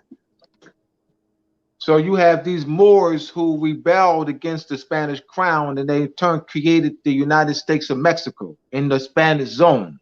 Absolutely. So the United States of Mexico became obligated to oversee the affairs or protect the interests, the personal rights of those Spanish land grants and Spanish letters of patent that was the Spanish crown granted, and that Spanish crown granted in the Spanish zone that the United States of Mexico, it was operated in. That included California, was now known as California, Texas, Utah, Texas, Mexico, yep. New Mexico, Oregon, Colorado. All right, so that's United States of Mexico, the Spanish zone. So there are Spanish land grants. The Spanish crown granted Spanish land grant and all that. Remember, that was the Spanish zone. That whole area is that all Spanish zone. So in the United States now, do that Treaty of Guadalupe Treaty, the United States takes over the trusteeship of the United States of Mexico. So the United States created Land Grant Commission. So there's you have the United States Spanish Land Grant Commission that oversees the protection of the Spanish land grant and those Spanish land grant cases. So the United States is obligated under international law because these are personal rights. But it's still under conquest though. So I'm showing that United States is a continuation of Spanish, French, and English conquest, because United States is overseeing and protecting the personal right interests of those Spanish land grants, English letters of patent, English land grants. It's still conquest, because those Spanish land grants, English land grants, English letters of patent, French land grants are instituted, was done through conquest and subjugation of our land. They're in New Orleans. French law, the French civil law, is applied in United States courts in New Orleans. In those New Orleans state courts, they apply French civil law. Why, Abdullah? Because the French granted quite a few French land grants and letters of patent. So under French law, so those French letters of patent and French land grants were instituted and granted under French law. So the United States maintained French law in Louisiana, in New Orleans. We got to know these Moors. We got to know this stuff. United States is not a country. United States is not a nation. United States is a continuation of Spanish, English, French conquest and subjugation. You must know what the United States is.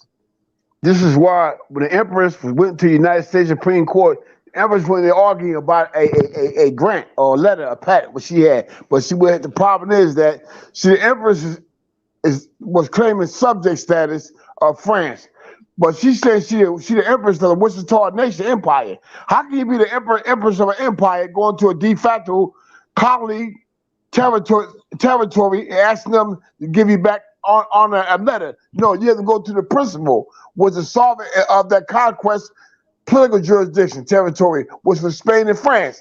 If she had went to Spain and France based on the treaty, which should be a pre-treaty that was signed with the Moors back in the 1600s and the 1700s and the 1500s, under that treaty that was signed by the Moors, and she making a claim of not just land, she got to make a territorial claim over land through a treaty. She went to the United States Supreme Court to enforce a grant. Well, she's an emperor. This is how it goes. It's like saying that the emperor. Let's say you got an emperor of a nation like Turkey. Let's say the Ottoman Empire. Ottoman Empire entered into a deal with a European nation. The emperor of an empire going to a European state commonwealth trying to get his power back. That don't make any sense. What happened is, if that sovereignty don't exist anymore, and somebody claiming to resurrect and awaken that sovereignty, they have to go before the principal conquest subjugation state, which is a European state. You have to go to them first, because you claim sovereignty as an emperor, empress or queen. You can't go for the United States about a piece of land, because the United States does not have delegation of authority to override. You, first of all, if you argued about a letter, you have to go to the principal sovereign, France or Spain, both of them. Sit down with them, have the United States Consul comes to the table, and they make a decision. Say, well, this is called private placement right here. By the way, in the private side, they'll win their case, and we have the United States come back. Congress legislate into law, an act or a bill to enforce that decision by the council. That's how it goes. Shem, brother, I'm telling you, let me say this, man. Brother, we needed you in the worst way, brother. I'm not Shem. You were the only one, brother. The only one that had the proper concepts, brother. Shem, I want to tip my fez to you, brother. I want to thank you, bro. You were the only one, bro. And Shem is right. The Empress Ghostin, she made her claim on Spanish land grants. She became a subject. That means in other words, she became a subject, not an empress, of forcing a treaty.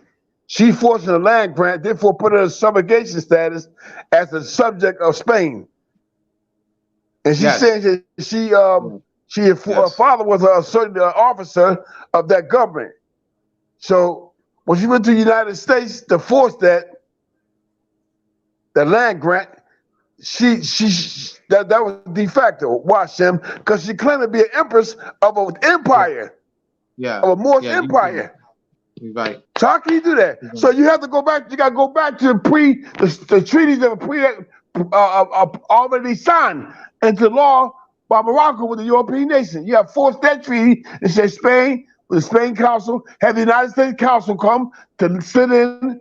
That way they got due process of law. And say, wait a minute. Then the Spanish Council would say, well, based on the Moorish Treaty that ceded land to us, the land that was ceded to us, we made an agreement that this. Then the emperor could have said, well, we are Moors. You're not Indians. We're Moors, native Moors. Therefore, that claim was brought as a Moor, not as a subject of Spain, in a de facto, in a court, a colony court. What she's doing is that she has the United States to give up their rights in the land. First of all, how can the United States give us something the United States is really?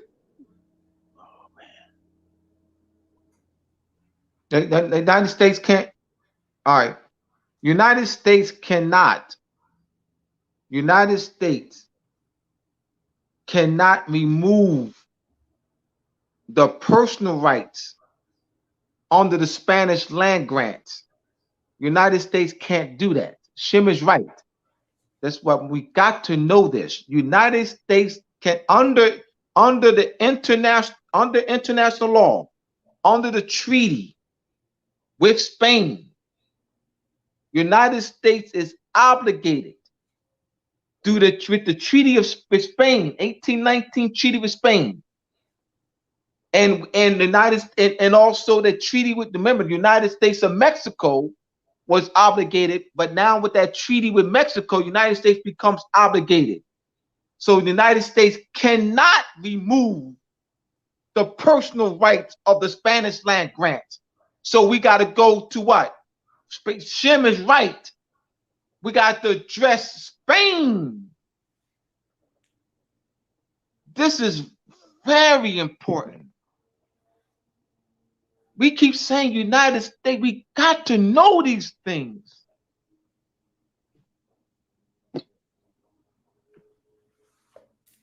This is, man, when Shem first started teaching this, I didn't get it at first. I didn't get it like that, y'all. Please, I didn't get it like that. So I want y'all to, I did not get it like that. Did not. This through focus, through studying, the analyzing, reading and analyzing, reading treaty cases, treaties, analyzing. Listen to Shem, hearing questions, going to class at the class. Listen. I said, oh, I got it. So I'm doing my best to articulate in a clear manner, to help work with Shem to help bring our people along and raise them to a higher level. Someone said, right, but in those boundaries they speak of was only within the 34th to 41st parallel and the 38th by 45th by King James. All right. You got other, all right. That's the English crown. You got the Spanish crown. You got the French crown. That's the English crown. The boundaries are in the charters. the boundaries are in South Carolina Charter, North Carolina Charter. And all right, then you have the French zone, the Louisiana Territory, the French zone. You have the Spanish zone. Let's be clear now, because we said right, but Spanish zone, Spanish colonies, Spanish conquest, French colonies, French conquest, Dutch conquest, Dutch colonies. That Great Britain did not negotiate a treaty with the Dutch. Great Britain overtook the Dutch. Yeah, that's right. There's no land cession boundary treaty that Great Britain has with the Dutch. Great Britain absorbed the Dutch into her bosom. Great Britain absorbed the Dutch within her bosom. All right? Within her jurisdiction. There was no transfer through treaty with the Dutch. All right? So New York, that was under Dutch colonization. Absolutely. Dutch exercised Dutch territory sovereignty in Camden and New York and some parts of Pennsylvania. Lancaster County, yes, sir. So the Great Britain absorbed the Dutch in her bosom, not by treaty, but by conquest, but not by treaty. There was no land cession treaty with the Dutch. All right, so look at the treaties, look at conquest, Spanish conquest, Dutch conquest, French conquest, and look at these boundaries. So these occupying European sovereigns on our land through conquest and subjugation hired surveyors. They surveyed and they created survey maps. And so under ute pastedistis juris, the Great Britain under ute pastedistis juris took over the boundaries that France surveyed on our land. That's Canada, the Northwest Territory, all right, and like I said, that France ceded the Louisiana Territory to Spain in 1672. You have to look at the treaties. Just go through the treaties step by step. Let's not make stuff up, y'all. Please, let's not make it up. Show it. Just show it. I'm not making stuff up. I'm giving y'all references upon references upon references. You can see for yourself. I'm giving you the name. I'm identifying the treaties. And by that, that's the obligation. It's conquest and subjugation. So this is important. Shem laid it out so well when he talked about Empress ghosting. That's a great example. Is that we need to know who's the principal occupying sovereign to address to deal with our land rights. It's not the United States. It's not the United States. It's not the United States. Shem is right.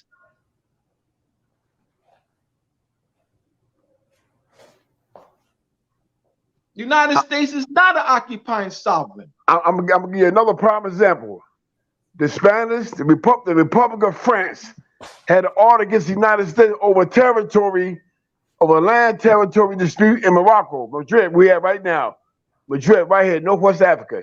When that argument happened, France went to the World Court. They didn't go to they didn't sit over no council to the United States Department of National Affairs.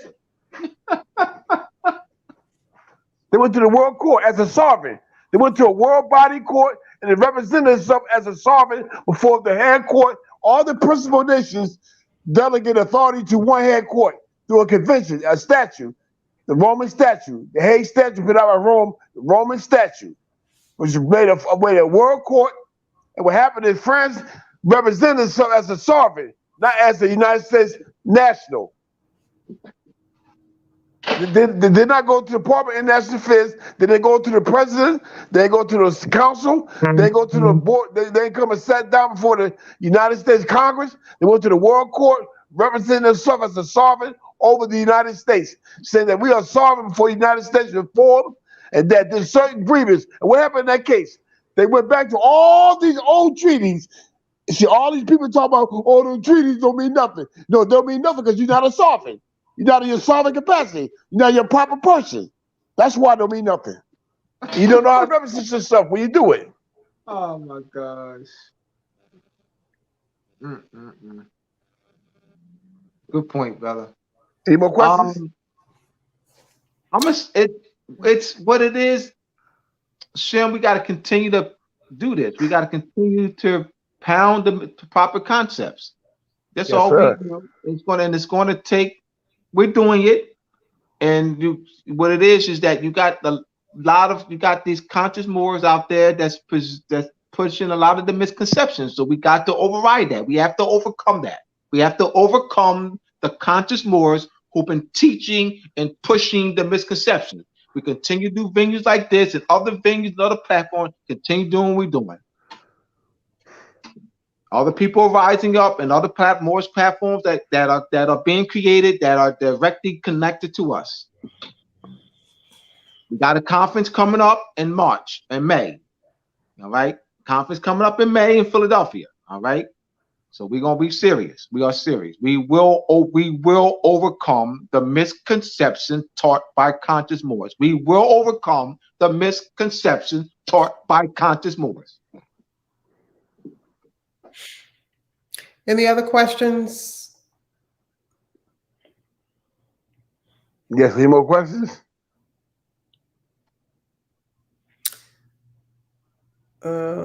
This is not really on the topic, but someone said, some say there is more oil in America than these countries they go to get oil from. Why can't the United States of America drill this oil? Let me explain why. Because if they drill this oil, let me explain something to you. See, they want to wake up a sleeping giant. See, they have to be very careful what they do now, because if they start drilling, the money that they make off drilling got to go back to the indigenous people, not them. So they don't see the United States don't want to see. Remember, the minerals belongs in the World Court. It's already been decided of the Indian Democratic Court of the Organized States and American States and the World Court of the Hague that the minerals and land belong to the indigenous Aboriginal people. So if you drill in the land and use it, you got to use it to benefit them. And right now, the United States is a colonial power. They do not want to go ahead and drill in the land and give it back to the indigenous people. And by the way, you said, what's stopping them? The 1856 case of France. France claimed to be the successor in Morocco. In order to drill for oil here in Madrid, Morocco, you got to be a sovereign. And France is the principal sovereign and the successor of the sultan. So they can't do it. See, this never comes out. So why do they want to do it? Well, read the agreements. Read the treaties. Read the international agreement. France is the ruling sovereign in Morocco, Madrid, right here, Northwest Africa. And this, I know everybody say, well, they rise up against France and Africa over there, but we haven't rose up in France ourselves because we have a formed government. So the bottom line is, until we come together and form government and do a declaration, proclamation of independence from France and listen to me good, from France and take on the sovereign power of the monarchy as the people. And when we exercise the same authority that the sultan would have as the people, and we go delegate to our people this power, then we become a sovereign. But right now, the United States can't drill because it become a problem. If they start drilling, who the benefits are? Benefactors are what? Spain, Great Britain, and France, because the land belongs to who? These sovereigns. The United States don't own no land. The New Haven case, Gospel versus what's the case that do in New Haven? Gospel versus People versus Godfrey. Yeah, right. People versus God. The other case before that, New Haven case. Society versus New Haven. Right. In that case, it stated clearly that there's no title in the state. Please hear me out. The state don't own any land. There's no title. The title owned by these conquest sovereigns, Spain, France, and Great Britain. The Netherlands, They are the conquest title holders of the Moorish trust property, trust territory. So if the United States is going to drill, remember they got to drill, and the money got to go to what? France, Great Britain, and Spain, because they are the sovereigns. So the United States can't drill for natural resources here until they get permission from these sovereign powers. And right now, they're not going to let the United States drill in their political jurisdiction and not pay them. That's how it goes. All these senators and representatives want to steal that money and pocket it.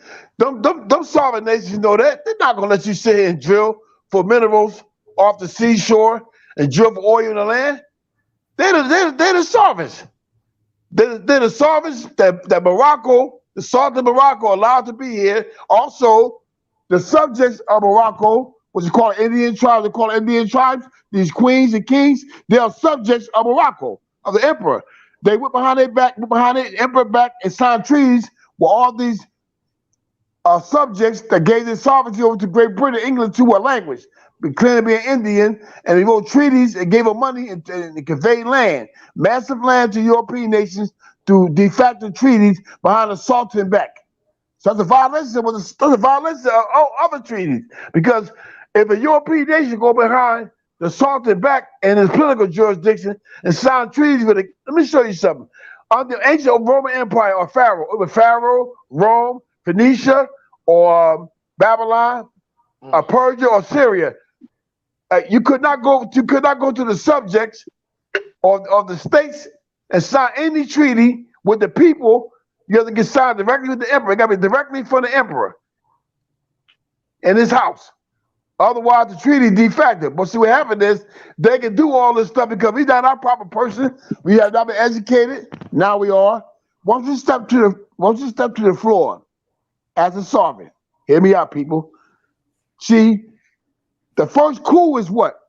It don't have to be a physical coup. The overthrow of a crooked government comes to it for the mind, intellectual property. So you overthrow with your philosophy, knowledge, on paper. That's the first way to win. You draft on paper your vessel. That's a battle strategy on paper. Once you draft on paper, you got deposits somewhere. Like you take a cannon. I got a gun here. Let me take all my dynamite, put it in this cannon, and point it somewhere and fire it.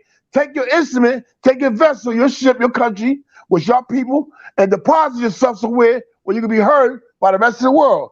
And say, I got to be self-determined among ourselves. When this happened, you got sovereign standing. See, the problem is, I keep telling people, oh man, it's my land. Okay, if it's your land, you got a gun, you got warships, you got nuclear weapons. See, please. The power of the unseen world right now have the power of the unseen world have delivered you through concepts. Please hear me out. The greatest weapon in the world is philosophy. Hear me out. It's more valuable than any weapon in the world. Philosophy, the right to know. The right to know is the greatest weapon in the world. And the unseen world now have given you the power to know.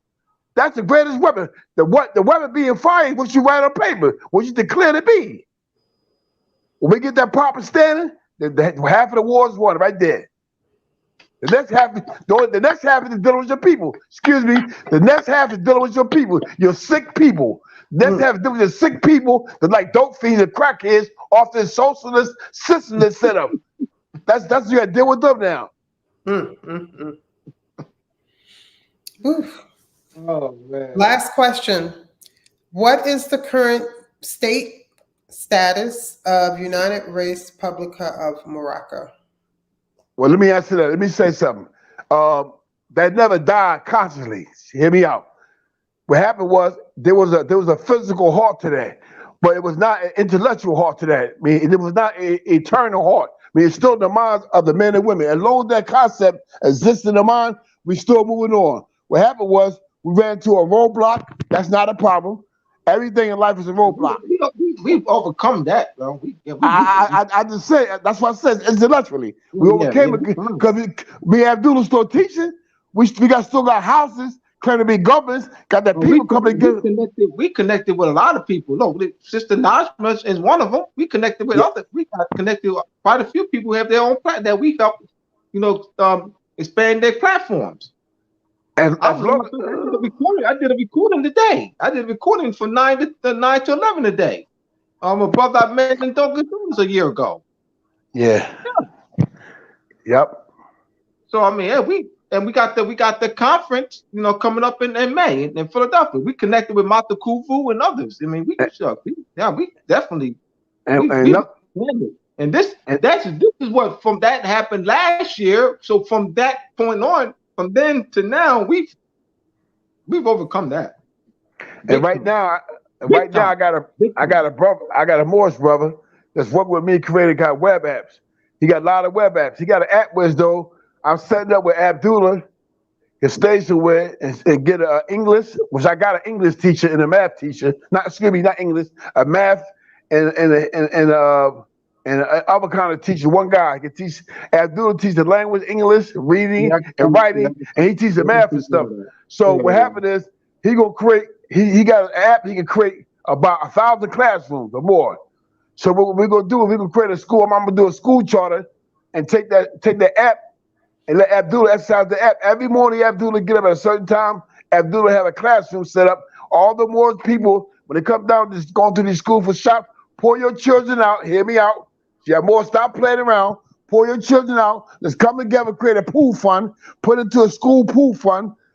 And that way Abdullah can have all the money and it's pay the staff, pay for the facilities, pay for everything. And every morning your child get up, they take their records to the Department of International Affairs, to application for expatriation, repatriation, let them know we leave the United States political jurisdiction to pledge allegiance and to our government. And we do every morning they get up, they go to that web, go on there, and they got classrooms. Issue your own certificates of learning. See, this is the first start. In that case, Abdullah sent me, it states that anybody that holds on to tradition of their culture does have a right to protection under that treaty. They claim it. Hear me out. If you claim to hold traditional standards, follow the traditional standards, and implement the traditional standards every day in your life of old culture, of the old sovereign, meaning that I've exercised my allegiance to the old sovereign, then that treaty protects you. The only problem is we all have to be in our proper person now to exercise government. So we have a problem. We can have our diplomatic officer meet with the other diplomatic officer and iron that problem out based on the contract. And the first thing comes into play is who's the hosting nation? You in Morocco or Madrid doing business. We're not in European. We're not in Europe doing business. You over here doing business. Therefore, the rules. So in other words, what rule of law applies here? Well, this is how the rule of law applies here. The Torah, the Injil, you say the Bible. Oh, wait, let's be fair now. Because see, we have not been using these books. We've been using these books and to terrorize our people, stripping our people of sovereignty. These books are not used to give us sovereignty. They're used the wrong way to strip sovereignty.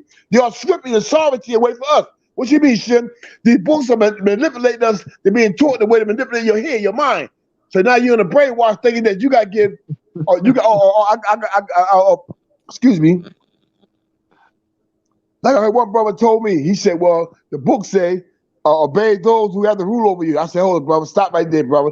I said, brother, how can you be part of a sovereign body, a religious, a piety or a deity that practice a custom, a spirituality and rituals and customs and ceremonies? How can an outside group of people delegate and dictate you the ceremonies and festivals and policies and rules and regulations that's given to regulate rule you when the CEO already gave it up already? See, this is called real sovereignty. They don't understand this. So what they do is they take our men and women, brainwash them into the colleges, divinity degree, and they come out and rape the people with divinity degree. What you mean? Come out and use the people as merchandise. Come on, pay me your tithes, pay me your offerings. You know what? I got me a congregation of 1,500 people. What you mean? I'm doing good. I'm collecting $500,000 a week. Now I'm doing good, man. So they're using our people as merchandise. At the same time, they're traumatizing us with the book by teaching us the wrong way. We have to be teaching the proper concepts and ideology and methodology of the book. We're not taught that. Because I told the brother, brother, why would you ask me a question He said nationality don't mean nothing. That's a lie, brother. I disagree with you. He said nationality don't mean. I said, brother, I'll go take it to the Bible. I took it 5 places in the Bible where nationality does mean something. When God told Moses, I'm the God of your father. Now Abraham, Isaac, and Jacob. That's pedigree. That's nationality. Come on now, stop playing with me. And then one of the apostles said, if any man had the boast, it is me, my status. He said, born of the tribe of Benjamin, of the stock of Abraham, of the tribe of Benjamin. That's right. So what we talk about? So why would you tell me? See, this is the problem again. See, we are being misled, manipulated, brainwashed by the wrong concepts of that book. We're not taught it. That's why I tell people stop talking about the book because you don't know. You're being raped. And yet at the same time, the Pope of Rome is claiming sovereignty in Italy over territory as the Roman Empire over the book, over seers. You can't see what's going on here? Come on now. Last question. Abdullah, Moors and Masonry.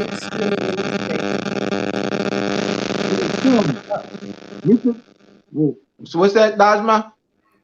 Moors and Masonry 2 release date. When is it? Someone's asking. It's been out since April. Oh, BD Bay.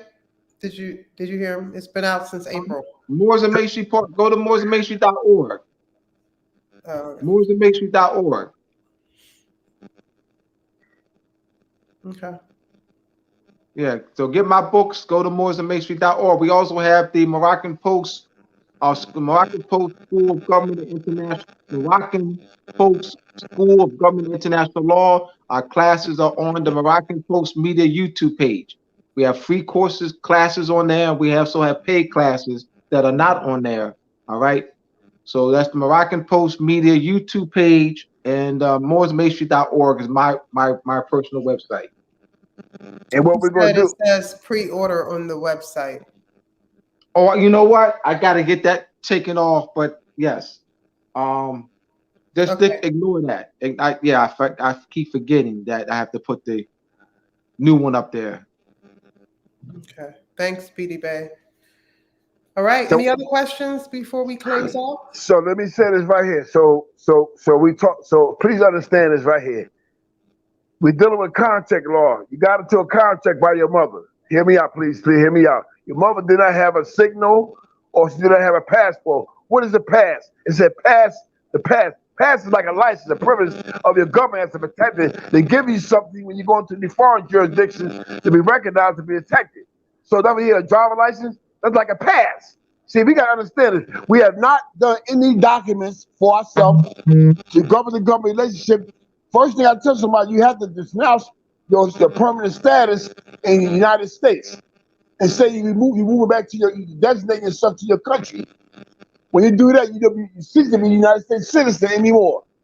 And now you're protected. Now you see that paperwork with your nationality and nationalization document from your government up to the Department of Vital Statistics and Human Services, which is attached to the form. What happened is now you go to the database as a non-citizen, a non-resident citizen. Once you do that right there, there's other documents that we drafting up. Hold on. There's other documents that we drafting up.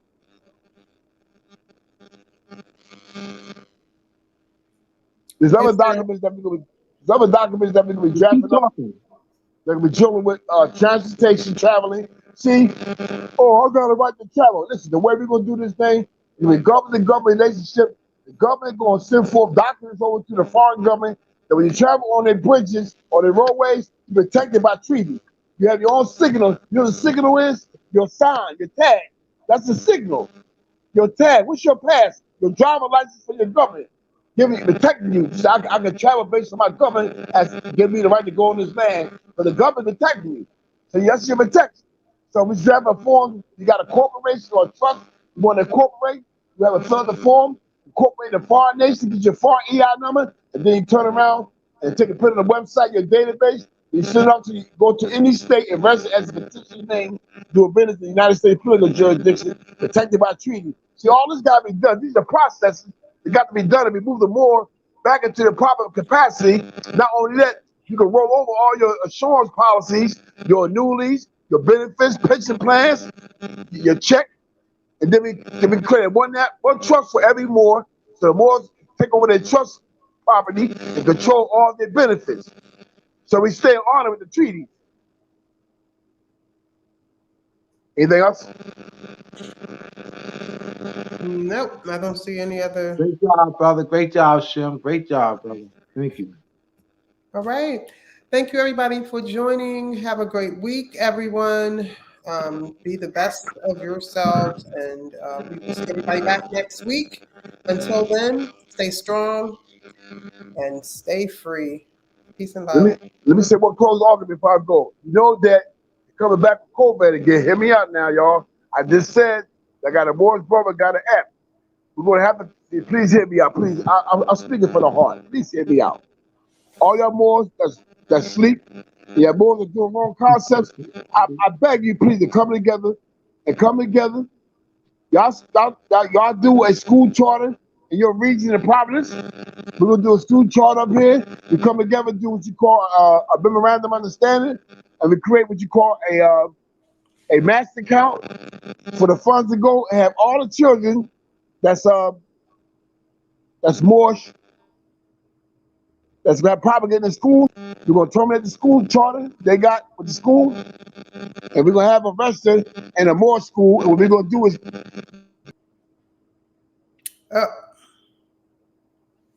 he got kicked off. But he had already talked about this, so you know. Remember he brought this up already, so we can you want to wake up? You gonna give him some time to get back on? Yeah. Let him finish up. I got you. Passionate about this. He is, ain't he? Yeah.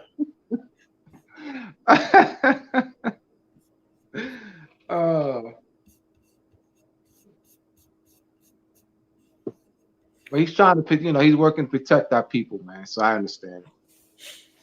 You're welcome, Amanda. Amanda! All right, Shem. Here he is. All right. I'm back. Okay. What I'm saying is that we have to come together and stop battling over words or procedure, and say who right now got the redemption and salvation to get us out of this matter. And this work as a plan. We got to scheme together, and what we do is create a master account and create one fund. Hear me out. For everybody get money for the whole year, one-time fee for the whole year. Guess what? Your child goes to school, you're educated, and proper education at that, and get a certificate for their learning. Without going to all the COVID restrictions, going to now we create what you call a fund. That fund will be used to fund the school, one fee for the whole year. All the supplies you need, we would need a school teachers get paid. Their money would get paid up front, so they wasting their time. How we do it is create demos. Abdullah would go on a day, he would go on Saturday, Sunday, and teach 2 demos. And Monday and Tuesday, these demos were being taught to the classroom. On Monday and Tuesday, he created 2 more demos for Wednesday and Thursday, and we keep repeating that. So this will have to be done right away. We can't play around now, because what they're doing now, pretty soon, you won't be able to go to the bank, you won't be able to get no gas, you won't be able to get in a train if you don't have a certain real ID, hear me out, or you don't have the shot. So that's why we gotta get government structure up, because our government minister of health will say, well, we got a regulation that we got all our nationals do. That this, you have to respect that based on the treaty. See, by arguing, we're not gonna get this done. Gotta stop arguing. We got to agree upon something, and something got to work. Something's working here. What's working, Shem? What's working is there's a methodology or ideology of science that's been put into the system now. This Moorish movement that was never there before. Now we have to take advantage of what the energy there. The mother is out there nourishing her children. What you see, Shem? The mother, the education, the wisdom. That's the mother, a female, feminine. That's the mother. The mother is nourishing her children right now, and the children don't want to go on the breast. What's going to happen? You're gonna die, starve, down in the streets. We're gonna starve and not having sovereignty. And the right to self-determine. We're gonna starve and be killed, die out. So we got to do this. Any final thoughts, Abdullah? Oh no, not right now. Okay, sister. All right. Yeah. All right, everyone. Peace and blessings, or that's not really the right word. Peace, love, and light. And we will see everybody next week. Have a good week. Stay strong, stay free. Peace, love, and light. My TV DMV. Peace.